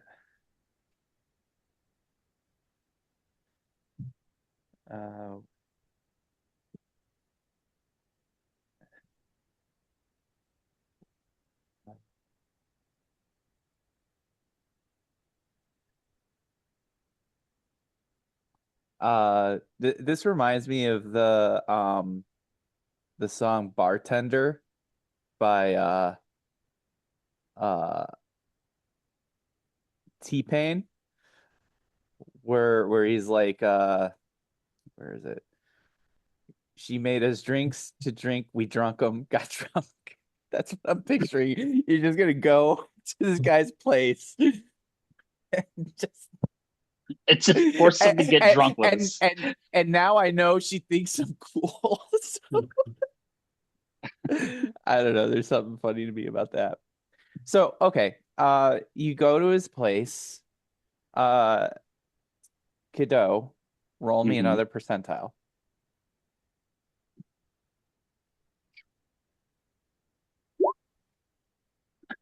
It's pretty close to what it was before. Does that It's help me? critical. Does that matter? Maybe. Do you want to give it another shot? I don't know. Do I? I don't know. Do you? This is the moment. Uh, If nope. we fail, we have to call Punchy McPuncherson or Poundy McPounderson. Nope. I That's have a that is plan D. It's okay. Oh boy. I would not claim to understand most people and how they react, but it does seem to me if we called Poundy McPounderson and we told him to go beat the shit out of Hoolister, and then we broke in and saved Hoolister, we'd have a better shot than a stranger showing up and saying, I led this guy you hate to your house because he was asking for you to give you soup. And to apologize. You got to apologize, Dobin. That is so important to the whole thing. I brought you apology soup. Yes. Let me feed it to you. Hoolister's like, you found out I was lactose intolerant, didn't you, you bastard? Ooh, okay. Now, Roll a Tony, roll another percentile. percentile. Get the fuck out of here. No, I refuse. Fine. Dobrin, you roll a percentile. He can't. No, he can't do. No, nobody roll it. Then he can't do it. Quick, disable his dice.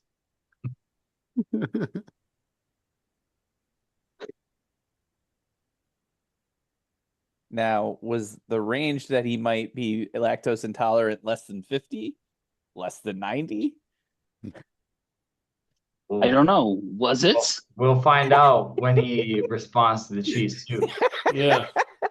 Is it 81% of the population in Sigil is lactose intolerant? I mean, how many creatures in Sigil evolved to drink dairy products as adults? And who knows, maybe it's just something that all Earth Ganassi are lactose intolerant. Yeah, I forgot he was an Earth Ganassi. Okay. So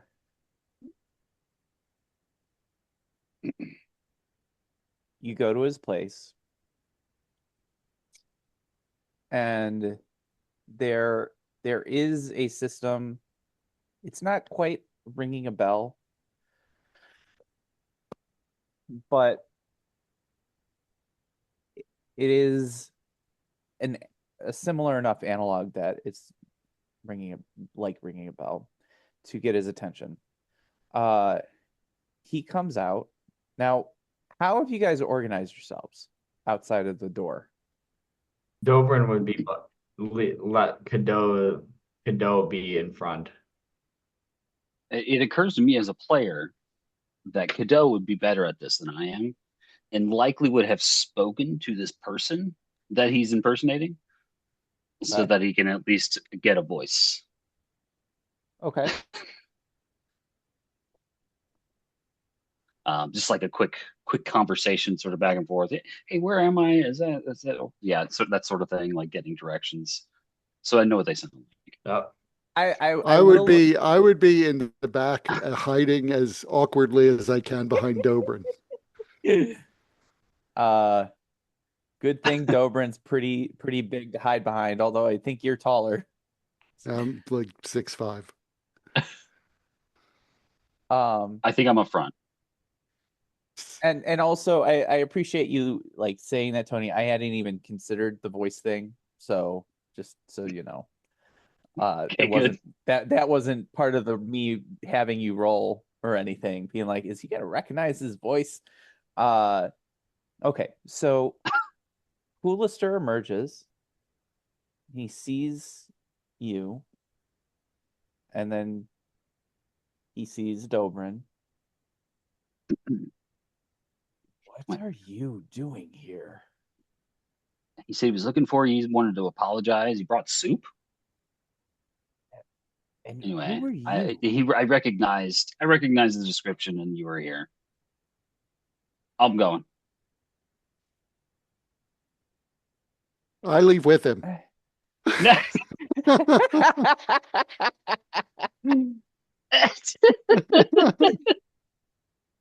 So it's just Dobrin and Chaz standing there. Right, bro? I go quickly around the corner. I'm like, what are you doing?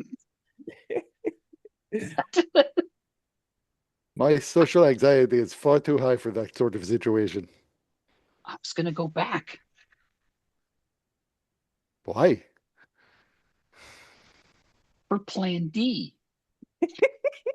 It won't work if I'm not in there with them. What is Plan D? It's probably at best I don't do it. Honestly, you're right. Hold on, guys. I'm sorry to leave you in uh on this cliffhanger, but just 1 second. Sure.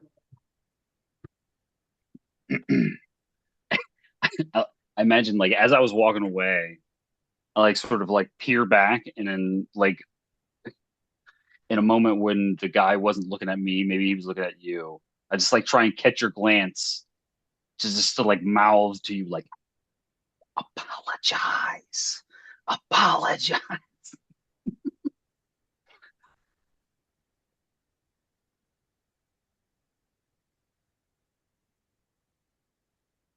As you were walking away, Dobrin just like gave you a death glare.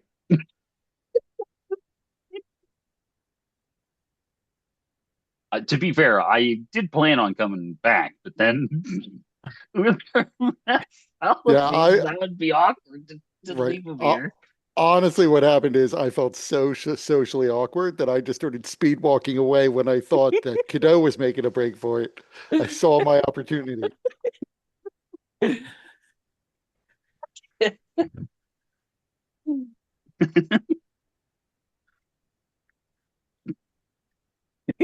I would like speed walk away, like I hear your footsteps, like what the hell? Um so Hoolister looks very surprised, confused, and verging on angry. What are you doing here? Why are you seeking me? I He looks down at the soup in his hands. Thought we got off to a bad start, and well, I wanted to apologize for coming off a little strong the other night.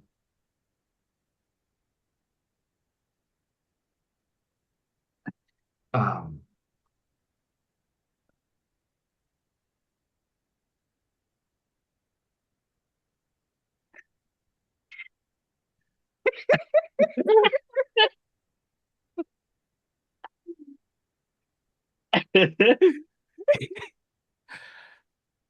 I imagine Cadeau just like leans around the corner to give the thumbs up.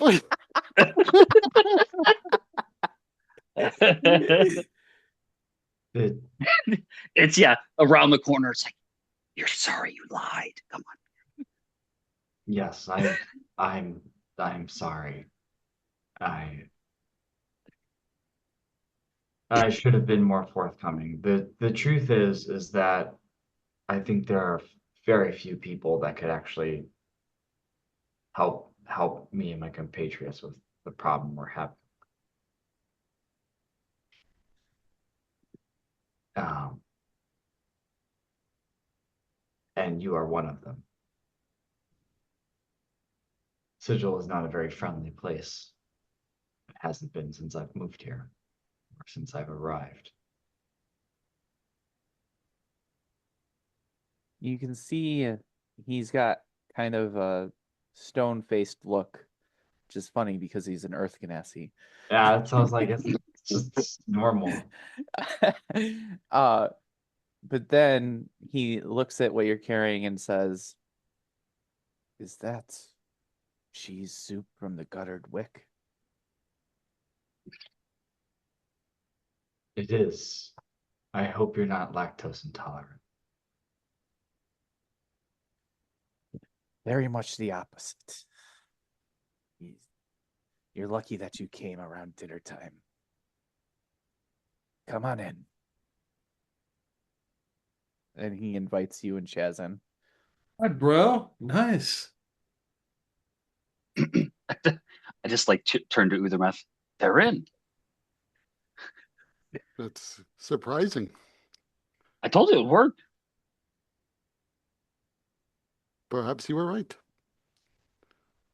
Walk in. Um, before he actually because so you go into the hallway.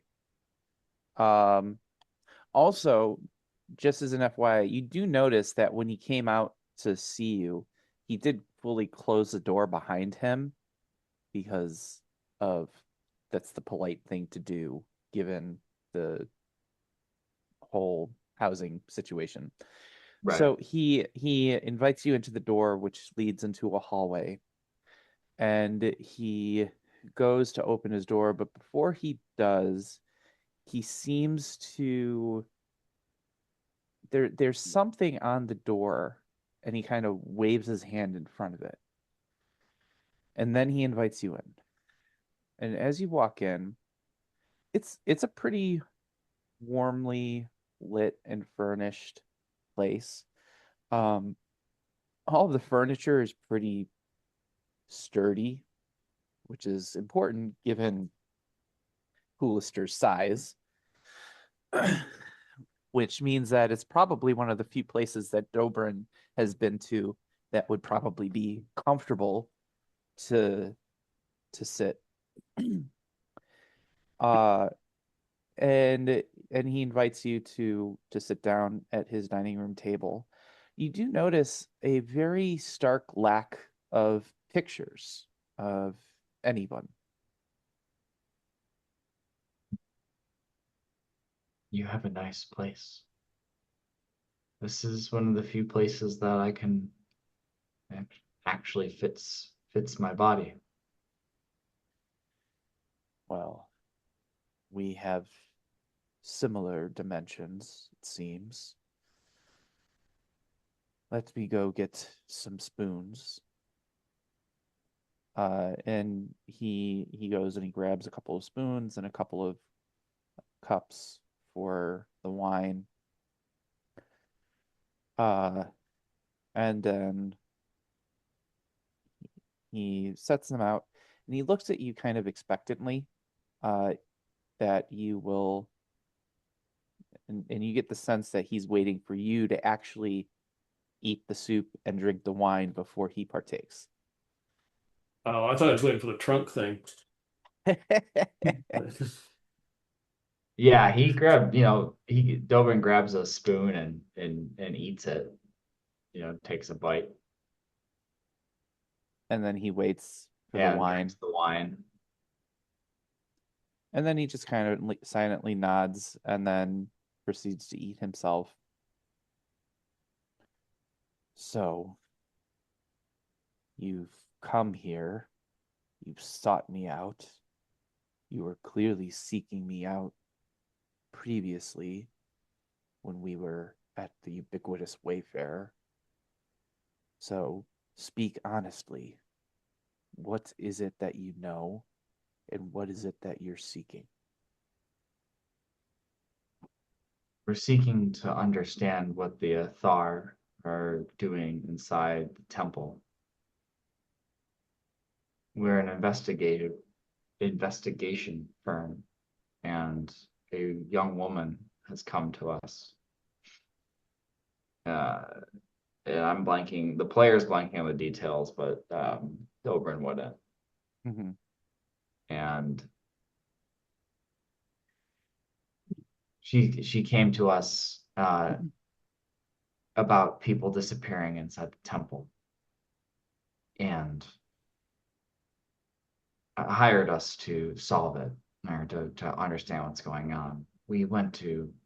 Speak with, we went to investigate ourselves and were turned away very rudely by the Athar. And we've had little luck in trying to get in contact with the owner of the property to get proper authority to actually get past them or to explore. We know uh, what's her name again? Sereth Velmora or Sarah Rian? Rian, Or who were you the asking one, the about? girl that hired us, so Oh, Sarah. that's Sereth. Yeah. Our client mentioned that one of the people we could, reach out to was you, who at one point was a member of the Athar, but I are no longer. I don't know what happened or what. I don't really know any of the details other than you once knew their plans and now you're for your own reasons are not in their good graces or chose not to be aligned with them or what have you. But you can correct me where my I am wrong on that account because that is your story, not mine. So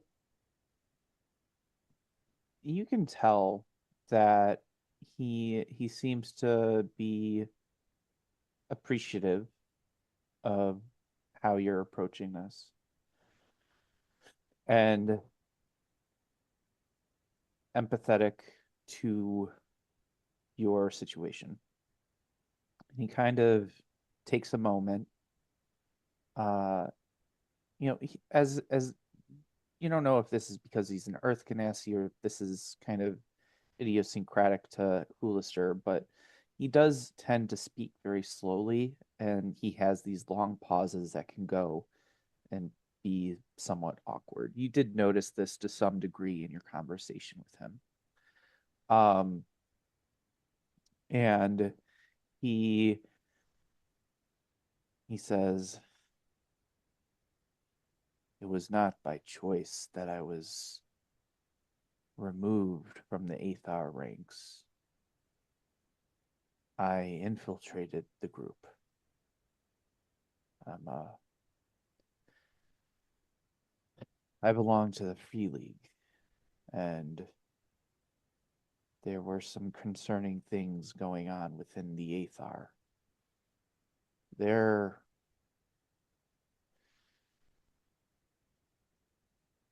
they have a network of spies throughout Sigil looking to gather information.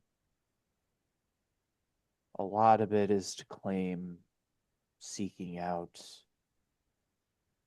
the divine, trying to stomp it out where they can, turning information to create controversy and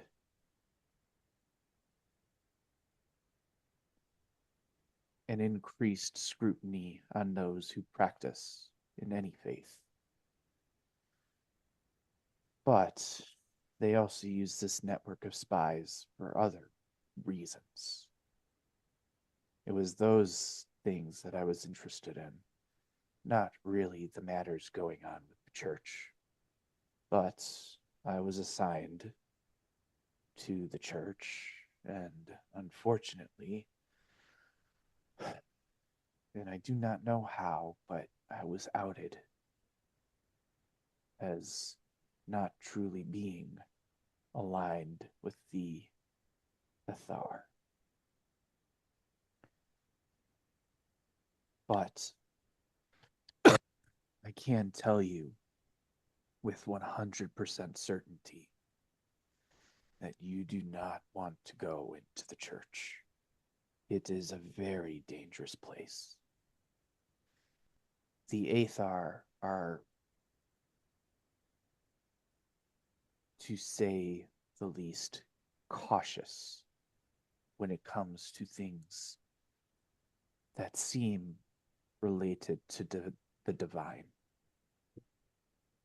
But what exists within the church goes beyond just the Athar paranoia for anything that they believe to be the divine. There are physical monoliths within the church, several of them,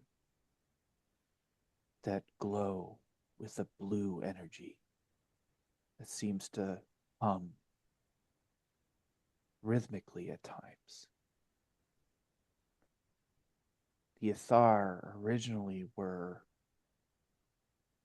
asked to investigate by the Harmonium. And since then, they've completely isolated the church, keeping anybody from entering or leaving because of the danger represented by what's inside. These monoliths, touching them, causes people to disappear. And we do not know where. Several individuals who were sent to demolish the church attempted to demolish the stones, and they disappeared. Harmonium investigators came, and those unfortunate enough to touch the stones also vanished. But more so, the stones, they seem to have a pull, a call. It takes some will, not an iron will necessarily, but some will to resist the pull to touch the stones. The Athar, those that are currently watching the church, seem to be resistant to it because of their attitude towards the divine. It outweighs the call of the stones. So, that is what they are doing there and why they are being very cautious. For as much as I disagree with the Ithar in how they have created a network of spies throughout Sigil, this is one thing that I think they are uniquely capable of handling.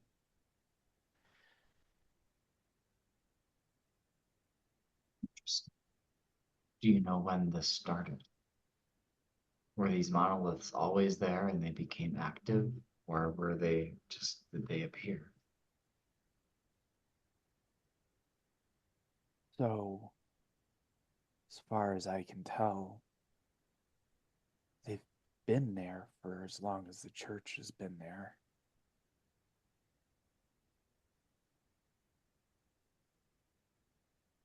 I don't know that, or I do not have access to the information the Athar may have gathered about the history of the church. But I do know from discussing with locals, other, well, he wouldn't say locals because this is his community as well. He is a local. But I can speak from my own experience as well as those of my neighbors that before all of this happened, nobody even really knew that the church was there. Nobody paid attention. I don't know if it's just one of those things where you don't notice that something that you walk by all the time, or if it's something more. But it's as if the church was not really visible until all of this happened.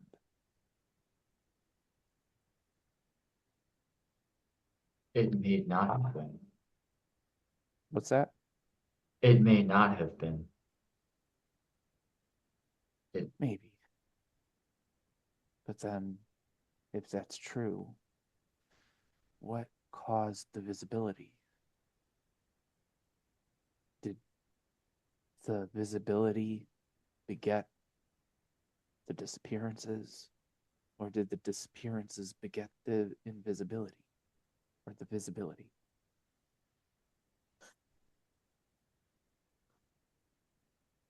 Well, there's something on the other side of those stones that clearly has some sort of motive to to bring people in and to have people touch it to bring them in. That's an interesting perspective. That's not one I had considered. I didn't really ever think that it was a consciousness that drew those in. It may I, not be the stones themselves that are conscious, but certainly if they are not conscious, then the ones who this placed the magic on the stones to give it that allure certainly would would be want would have an interest in bringing people over. so you believe that there was an intentionality behind this? It just doesn't add up any other way. Churches just don't suddenly appear out of nowhere.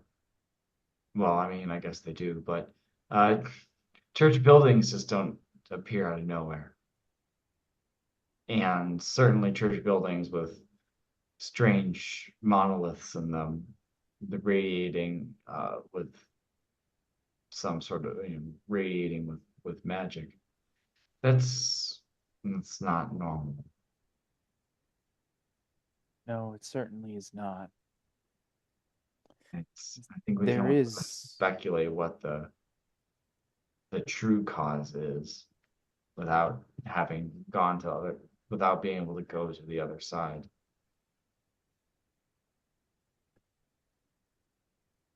there is also another wrinkle that I've discovered since my excommunication from the Athar. There is a plot by some group of signers to try and take the church. I don't know if the Athar are aware of this, although I would be shocked if they're not, given their ability to procure secrets, but it's it seems like there is a potential conflict in the future that may arise.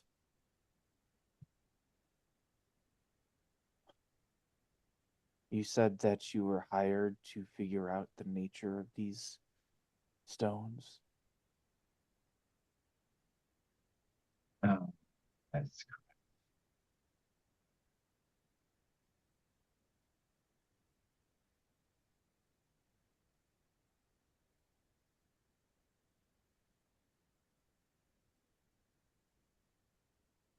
yes, that is correct. I'm trying to find the exact wording that we were hired for.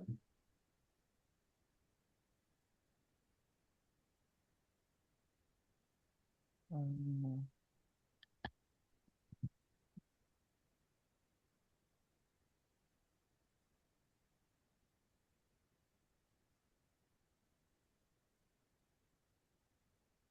Yeah, so I kind of got the sense that we were hired both to investigate the disappearances and because of the risk of there being violence. Yeah, yeah, that's and also that's an inconsistency that's pretty obvious because Sereth Valmora claimed that there was active violence going on between the Mhm. Ithar and the Signers, um, but clearly there has not been.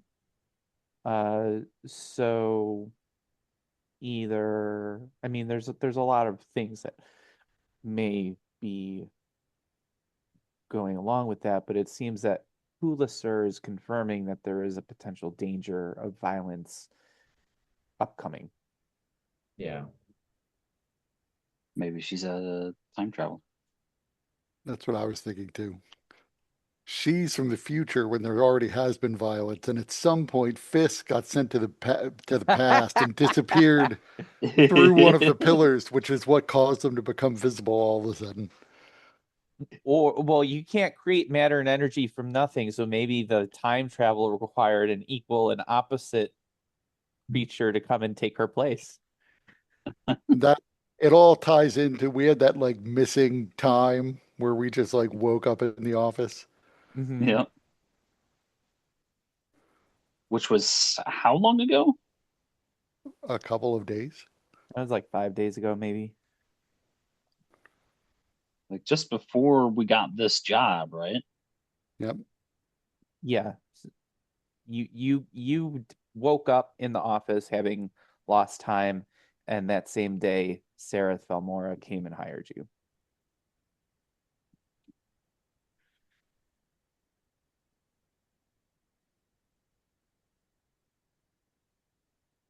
Our client was concerned about I had cited that there was already violence in the streets between the signers and the Ithar. Um, but we have not found that to be substantiative yet. It seems like it's coming, but it hasn't happened. Um,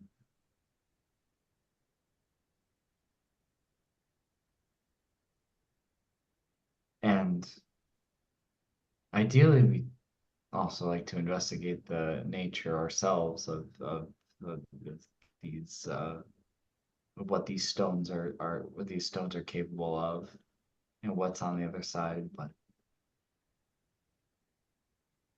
that seems unlikely. Well, it doesn't seem like it'll be easy.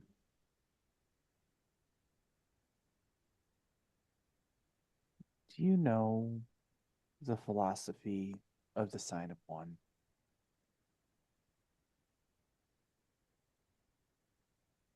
Oh, They believe that the entirety of existence is simply the imagination of a single unique consciousness. One individual has dreamed existence into reality. And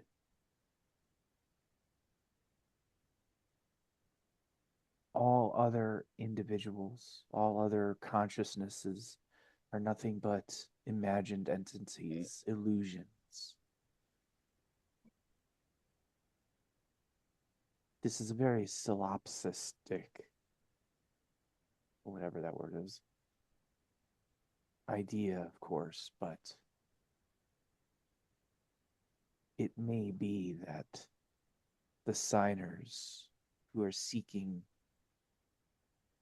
the church want to gain control of these stones, believing that it might grant them some access, either maybe to the unique consciousness or to assert that they themselves are the unique consciousness.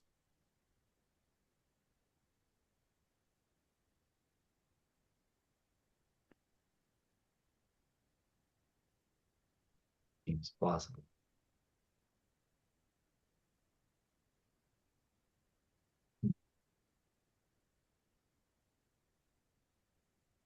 It would be bad if a conflict did erupt between the signers and the Ithar.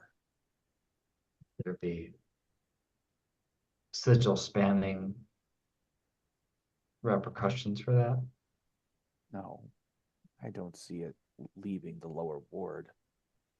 But these stones are dangerous. Currently, the Ithar, for as much as I disagree with them, they are keeping things contained. But the signers, if they gain control of the church, who knows what might happen? If it is that your goal is to seek to understand these stones and potentially prevent them from hurting others, there is a way into the church that I could direct you that would be unnoticed by the Athar. Of course, if you enter the church and you happen to come across the Athar, obviously they will not react well to your presence. But I could give you the information to get into the church.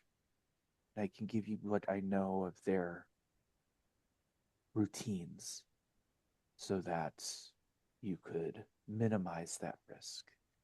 Give yourself a chance to actually investigate the stones. Although I would caution you to be careful. The stones, as I said, are incredibly dangerous.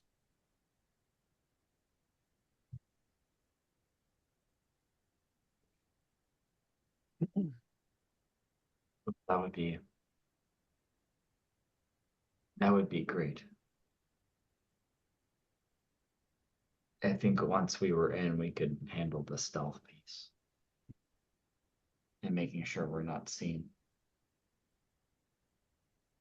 So Mullister gets up, crosses the room. He gets a large sketching pad and a piece of charcoal, and he begins pretty cleanly sketching out a map to the church, pointing out the places that are out of view of the Ithar guards and a secret entrance. And he says that he describes that the wall there was broken. Uh, he he actually had was about to bring it to the attention of the higher ups in the Ithar to try and get it fixed, but before that could happen, he was kicked out.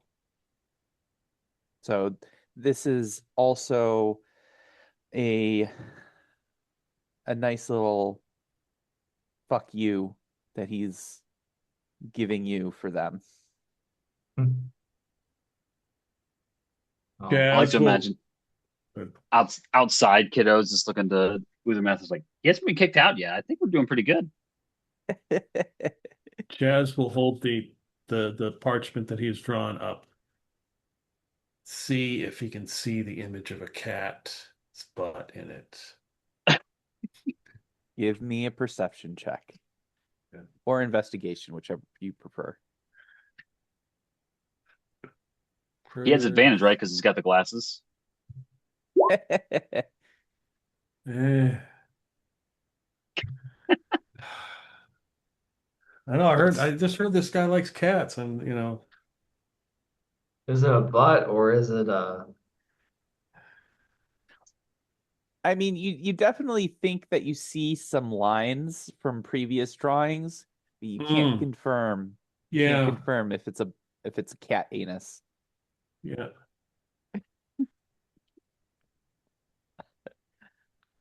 Uh, see what you mean about the cheese soup, bro. It's really good.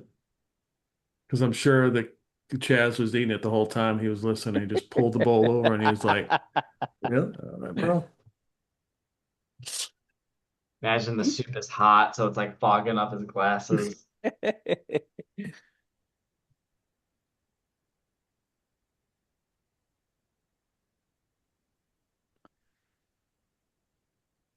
Well, the soup seems to be nearly done. The wine is nearly gone.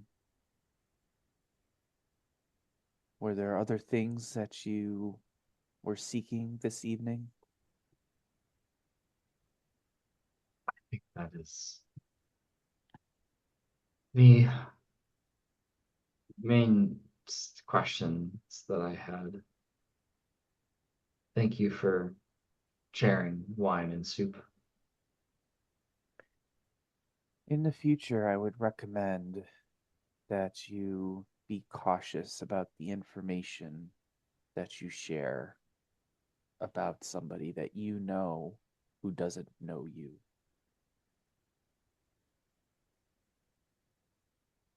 It was very off putting. We were having a lovely conversation about the philosophy of your way or path. I forget what you referred to it as. It's the path. The one we almost walk. It was unfortunate that it had to be marred by the way that you clunkered through your true intentions for the conversation.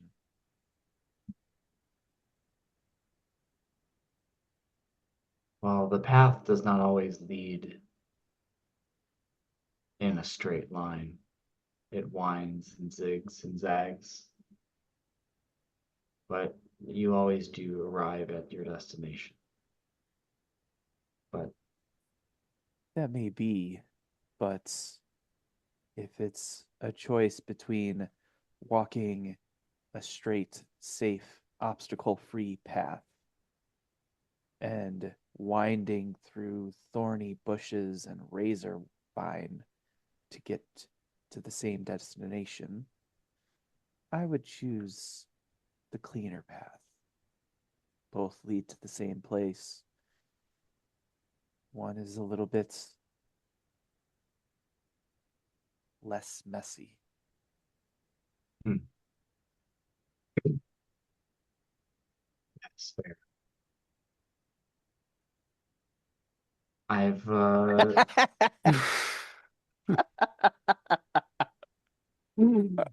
one thing I've learned in my time here at Sigil so far is that the mere concept of safety is almost an illusion. But isn't that true of anywhere you go? Wherever there are sentient beings, there are also desires, goals, usually requiring you to subvert the goals of others that might be cross to your desires. And as such, there's always fighting, there's always risk, there's always somebody standing in your way. Mm, to a point, you are correct. But the culture here in Sigil breeds a certain Lameness, bro. Yes, lameness, where it is particularly exacerbated. Sigil is a hard place to live. It's congested. It's cold. It is claustrophobic. But it has charms that you can't find anywhere else. When you are able to find community, you can find it in ways that could not exist elsewhere, with bonds that are tighter than those that could be achieved in much of the prime.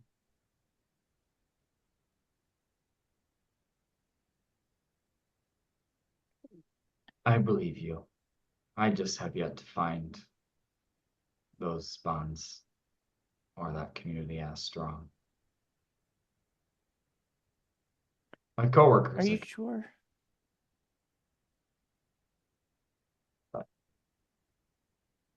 I was going to say, it seems like you are part of a group. yeah, Uh, Chaz is great. He I just knew like that already, bro. turns over to Chaz and raises his hand for the fist bump.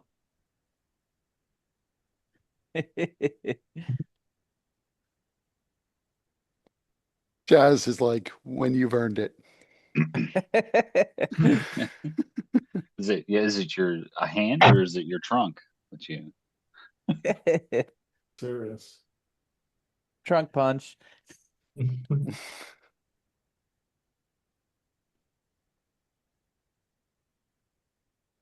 But anyways, thank you for your time. I'm glad that we did not have to be enemies. I don't know that I would call us friends yet, but there's potential. Well, now I know you. Yeah, I can always come by with some more cheese soup. And that would be welcome. Nice, bros.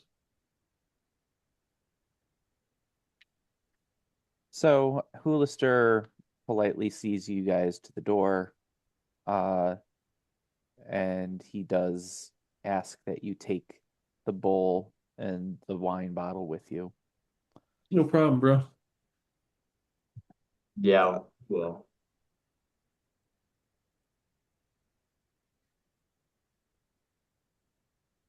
so we get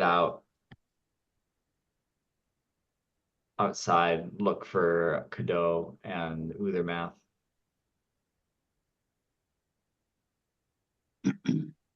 they've been in there a really long time. I think they're doing all right. I am sweating just imagining the social awkwardness of that meal. It'll be fine. Stop sweating. Hey, here they are. How'd it go? Soup was great, bro. You're not kidding. Thanks for ditching me. I listen, that wasn't intent. I intended to come back, and then he followed me. It's just like pointing to the meth behind me. He followed me. I couldn't leave him. There's no way I could leave him out here alone.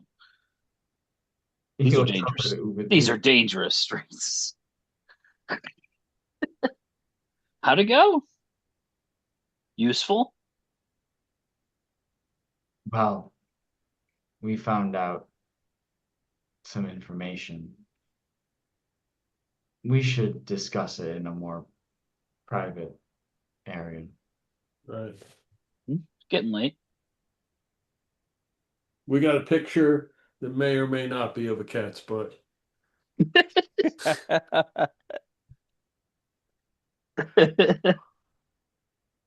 I journey. think it's a map too, so but I think there's a double entendre there.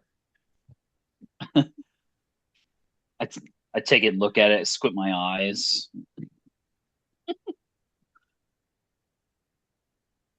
That's going to turn out to be the clue that unravels like the whole campaign. Like ultimately, we'll have to find the body of the dead goddess Bastet and her butt.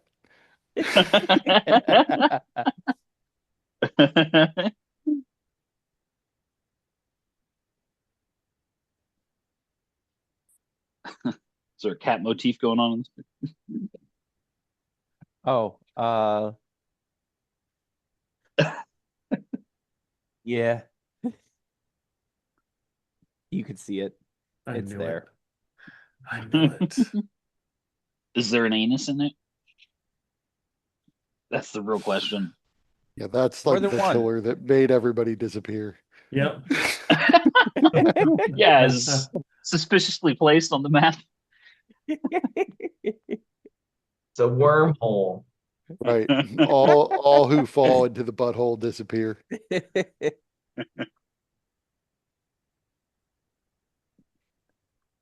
So I would suggest because we're not that far away from it, we go to the ubiquitous Wayfarer, get a room since it's getting late. Sounds Sounds good. sounds good. So we do that. Okay. Kiddo would probably say, "Give me a room. I'll be there, and I'll be there later."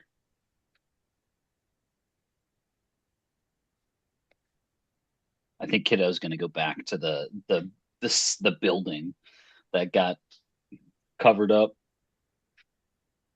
Okay. So everybody else makes it back to the ubiquitous Wayfair. You're able to secure some lodgings. Meanwhile, Cadeau, you're back at the building. What is it that you're doing there? I probably try and reconnect to see if it's possible to whatever it was that I was able to feel before. Uh, I just it's really funny because I hadn't seen that you had this ability like baked into the sorcerer, this innate sorcery ability. Hadn't actually Mm-hmm. read it before. I probably sort of tap into that, sort of like sit perhaps right outside or close to where I was, or if I can estimate to how close one of those nodes were, if it's possible to equate that to where I'm at. But otherwise, around the building.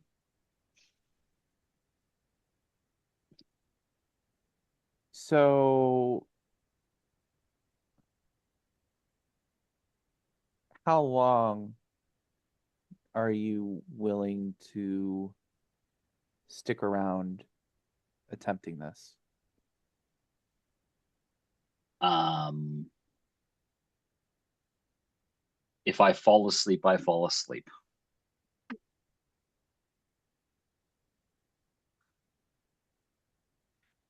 Um, But if that's the case, I would probably sit next to the building, like probably even leaned against it.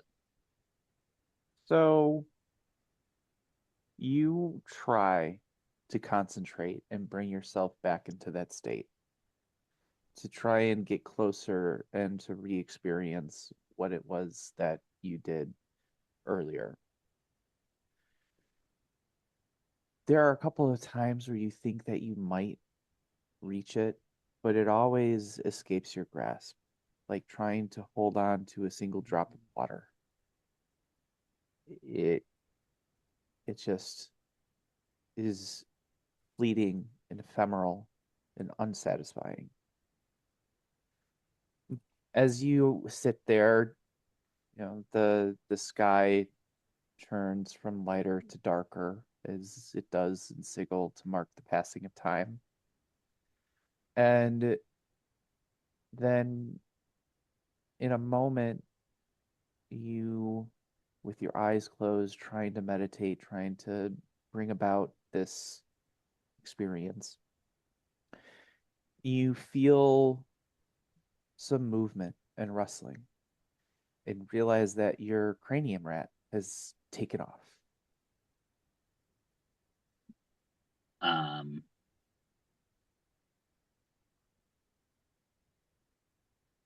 and it didn't like indicate any particular Oh, feeling toward at me. it did. Not at you, but kind of just Out. broadcast Yeah. Yeah.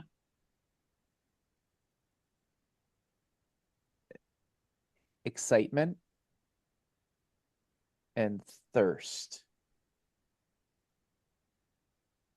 I see. I'll I'll get up and follow.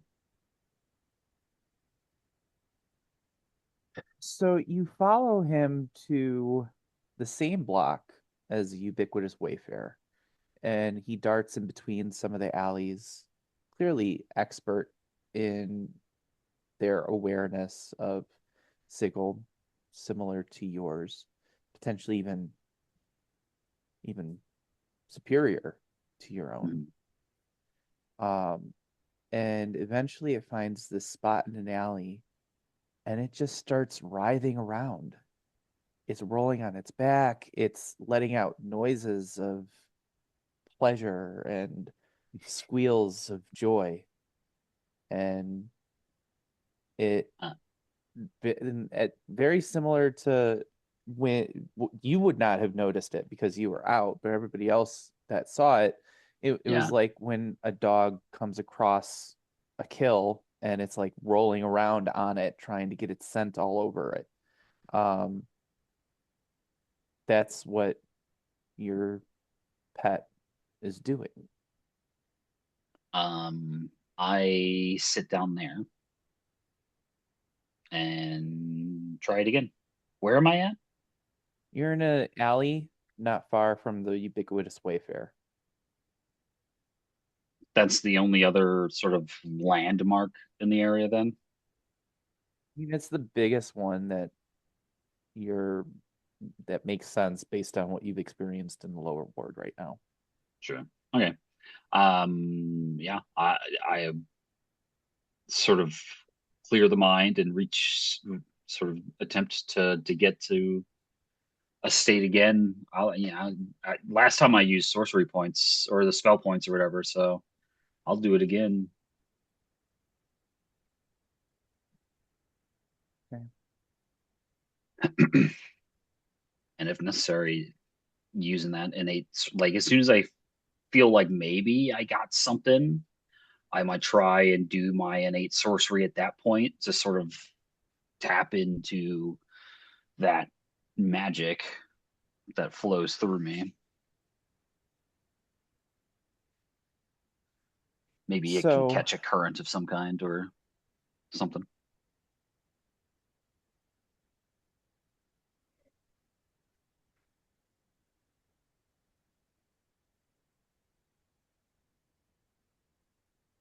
give me a percentile die. High or low, god damn it. That's uh I I don't know. Is it do is it for sure that I don't know? If I want high or low. One second.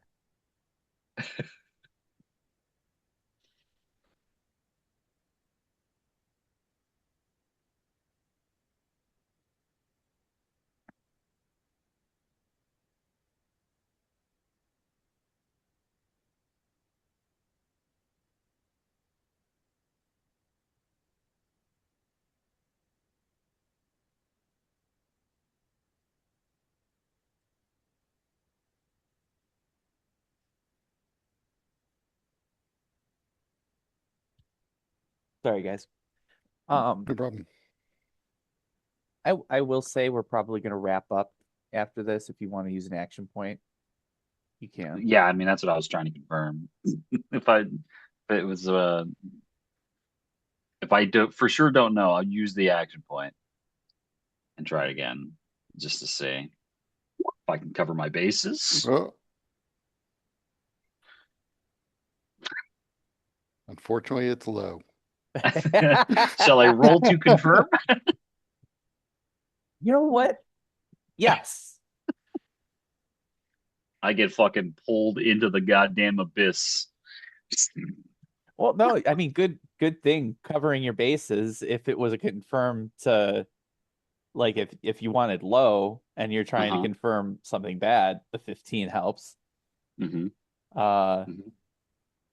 and if it was Hmm. high, then it's no change. But um, okay, Do I need to action point that one just in case too? How many action points do I get? you get We one only at this get level. one. Just the one right Yeah. now, right? Yeah. You bastard. Um, Yeah. I was thinking you might like crit fail and turn into a cranium rat. There's not enough body horror involved with that. He'd find us some other fucked up thing. um, okay, I was not expecting this, so let me think.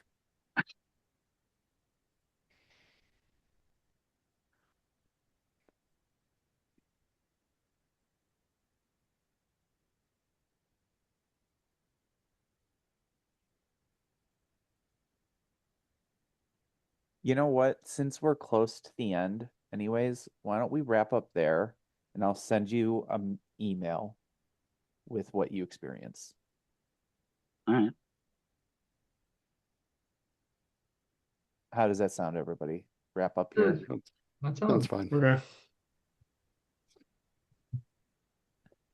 Uh, so I want to just kind of check in really quick. I know that there's been a lot of gaps between sessions. But I do want to kind of see is everybody liking the campaign? Are there things that people are especially liking? Are there things that people might want more of highlighted or other things that might enhance the enjoyment? I mean, I would say I've been waiting for it seems like, progress was made since we might be able to get into the temple now, but I have been waiting for more references to Anubis. Like that came up like one time, and from Uthermast's perspective, that seemed like very random and unrelated to everything else.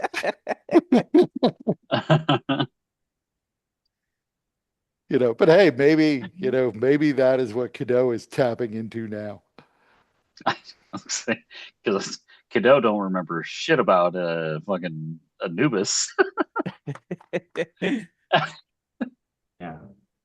But you remember, right? Nope. Chody the player. We were all in an alley, and we were If I we don't were remember, Kiddo for sure doesn't remember. we were sucked into like the astral void, and we're on a dead god, and there were like armies of hostile creatures. Yeah. And it's somehow related to, the dead people being brought back. Like that's what we were looking into at the time, at least. But This is a dream that we all had. It was I like Yeah, a mean, after you met the cranium rat. yeah. Oh, okay. Yeah. I do remember there being something then at that point, but it's been a minute. yeah, it has been. I need to But refine that email. That was session 6, I want to say. So it was a while ago. Um, But yeah, it did that seem, even at the time, it seemed like, okay, well, this is obviously sort of important from a campaign-wide perspective, but it was not clear what it had to do at the time. yeah, that one's gonna be a slower burn, but things are potentially going to circle back around. yeah, I thought the session Don't was count good. on it. I thought the session was good. It was good to get into the temple. It felt like we were just kind of trying different and ways to get information, but didn't weren't really getting anywhere. Mhm. So it was good to move that plot forward. Yeah, and I just assumed this was going to be a dead end. I really did assume that this was just going to be like, I don't want to talk to you. Get out. Take your fucking soup. He dumps the soup on Dobrin's head, which is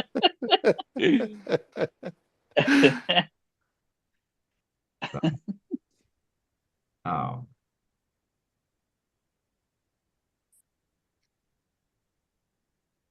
but it Uh, actually does make sense that like the seven charisma Uthermath would have no idea how people would react. So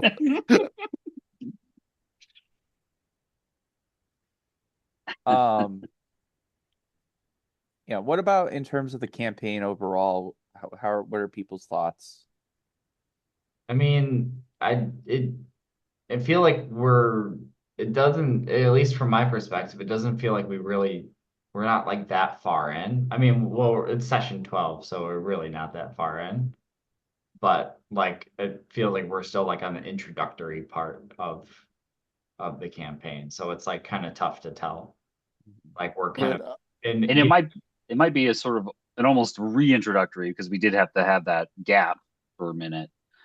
Uh, and then, yeah, now just having two sessions in a row has made it a lot easier to sort of keep Mhm. track of things.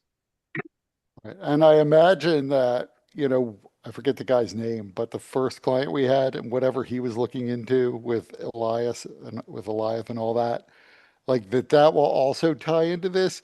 This really does feel like like the two clients feel completely separate. Like they have two assignments we were given that have nothing to do with one another and will never interact in any way.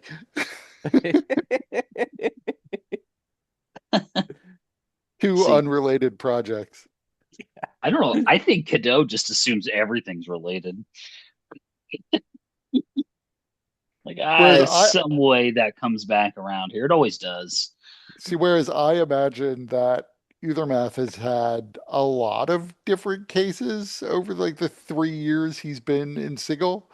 And so makes perfect sense to him that these would just be two unrelated clients that brought completely different matters to him. The only connection is that they're both in the lower wards, but not even like in the same section of the lower wards.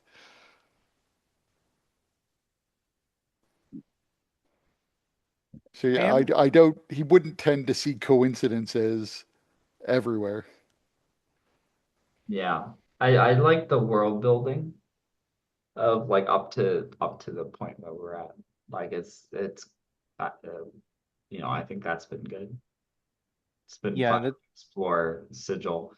I do think it would be nice, and maybe we're just not there yet, but it'll be nice when we can like build allies where like every encounter doesn't feel like an uphill battle, or every social encounter where we can like, have strings to pull. mhm. And maybe there are those strings, if Uthermath has been doing jobs for 3 years, maybe he has connections, that other characters wouldn't. Yeah, Yeah, so that's that's where the seven charisma doesn't help me that much. but that is something that I would like to empower you guys as well, is your characters have existed in Sigil for a while, and I am trying to really ground the setting so that you can actually feel what Sigil is like, because it is a place that is different from anywhere else, and I want it to be experienced. Um, but if there are things that seem right for your characters, whether it's relationships or allies, or because like uh Kurt had Kyrith, or Yeah, um the Githyanki. yeah, from the gatehouse. Yeah, the I mean, bleaker. yeah, that was Kurt's creation. So if you guys have those people that you imagine are connections of yours that might make sense, uh I want to empower you guys to bring that up and suggest it, so that it's not just the place that I'm creating, but this is a space that we're co-creating together.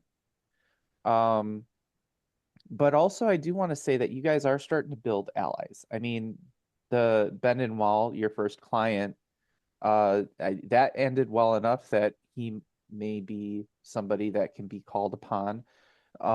Additionally, Poundy McPounderson, definitely an I, ally. I want allies that I like. Linden Moss Blue. So yeah, I mean, I think we're getting there. Yeah, Is we're getting there. We're building a rapport. But yeah.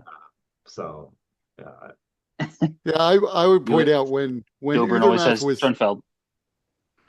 yeah, when Uthermath was suggesting that we turn Poundy in, like frame him, get him to beat somebody up, and then turn him into the harmonium, he was not suggesting that as a means to get anything out of the harmonium. He just wants Poundy gone. Well, And Uthermath got that man punched needs the off fuck the out streets. Right. He's a danger. We need to get him off the streets. It's an issue for public safety. with his plus 86 to hit.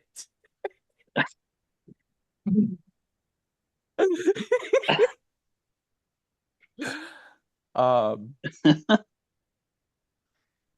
but also that's another like thing I'm wondering about because this campaign is a bit more leaning harder on the social side of it. It's not getting so hard into like the combat side. I think we've only had two real combats in the time that we've been playing. Just wondering how people are doing with that. If and not that to just throw combats in for the sake of combat, but would you like to see more of that, or are you kind of okay with the pace as it is, and if it happens, it happens? I mean, I'm just I'm looking for opportunities to use my stuff. my character is a big elephant who wields a glaive and a battle axe and hasn't been able to crush skulls with his battle axe when Only his wielded his ass. glaive. Yeah, only that. So I think Dobrin. I mean, I've kind of imagined Dobrin is itching for a fight here and there. Uh, Hence the glaring stare through his thing. Doesn't he like wear a thing over his eyes? he does wear a thing over his eyes. It's still there was glowing red out from underneath it. Yeah, it just burned right through his blindfold. Yeah. I think, combat's where they make sense, you know, every every so often. I also, another place where I want to empower you guys is like how you just mentioned, Tony, trying to find opportunities to use Cadeau's abilities. If you guys have abilities that you can creatively spin into being useful in any way, I am open to it, even if it's not mechanically the way that it's written. If it's thematically on point and if it can make sense, I'll try and put that in your guys' favor so that you can get to utilize the unique abilities and talents of your characters. Because I do want the mechanics to matter. I don't want this to be just the social exploration pillars. Um, it but it is also in the start of the campaign. It is a little bit less of that. There will be more of that eventually. It will build into it. Um, but yeah, so just so you guys can know where I'm coming from with it, but also to give you guys a little bit more authorship in what's happening as well. Okay. So Good to keep in mind. if you want to know what Plan D was, it was hold Dying to know. person. That's it. It was just hold person. What and what was that going to get us? An opportunity to run? To say like, hey man, listen, we need fucking information from you. We're not here to hurt you. We're just here to hold you. Yeah, I only want to do this. Yeah, dude just is a statue, has can do nothing but listen. A literal captive audience. Hmm. Explain our piece, release him from the spell. Then maybe we had our combat encounter. By the way, Again, Tony, Cadeau stayed outside. He's like, "You're right. I shouldn't do Plan D." I mean, meanwhile, like I did think I just thought it was funny that Uthermath would get himself out of the socially awkward situation. Like once he saw Godot leaving, I was like, oh man, this is the perfect opportunity to run away. that was great. But I love that. technically I do have suggestion the spell. So that might work better than hold person in that situation. I was gonna have that ready for tomorrow. Hey, you double team it. You know, cast hold person, then you cast suggestion. Um, Also, Tony, do you wanna hear the scale for the percentiles that you were rolling against? Do I? So the first one where you're just trying to identify a person, Uh, if you rolled less than 25, the face that you took was going to be an enemy of Hoolister.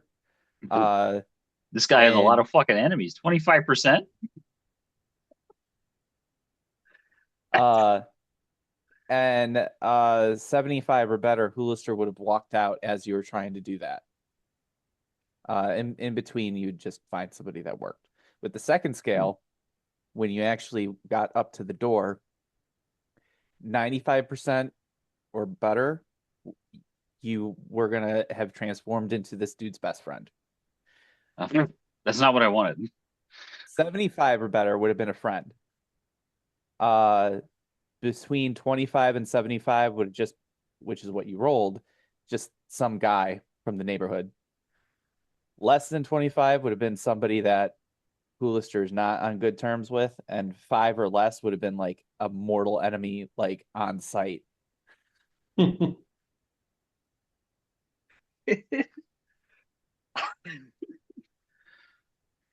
So this So, motherfucker is throwing hands with 5% of the population around here. Hey, they kicked him out of the Athar for a reason.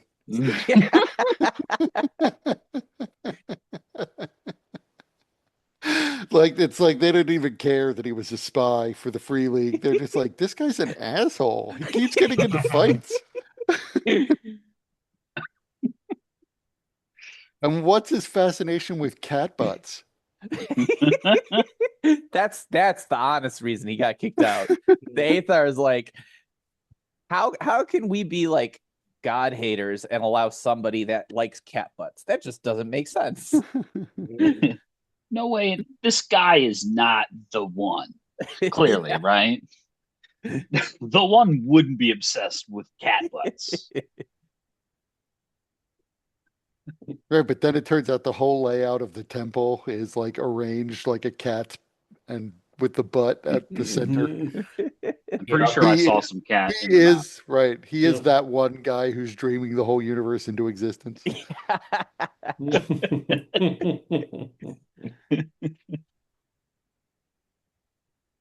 Well, Well, I I'm look glad forward to that the you Xeno. guys. What's that? I look forward to the Xeno. Yeah, I think it'll be cool. Um, I'm glad that you guys are enjoying the game. If there are any other suggestions or anything else that you guys might want to see more of or want more emphasized, always feel free to reach out. Let me know. All right, I'll keep it in mind. All right, All right, All right, guys. everybody. Good thanks, night. Good Ryan. night. Take it easy.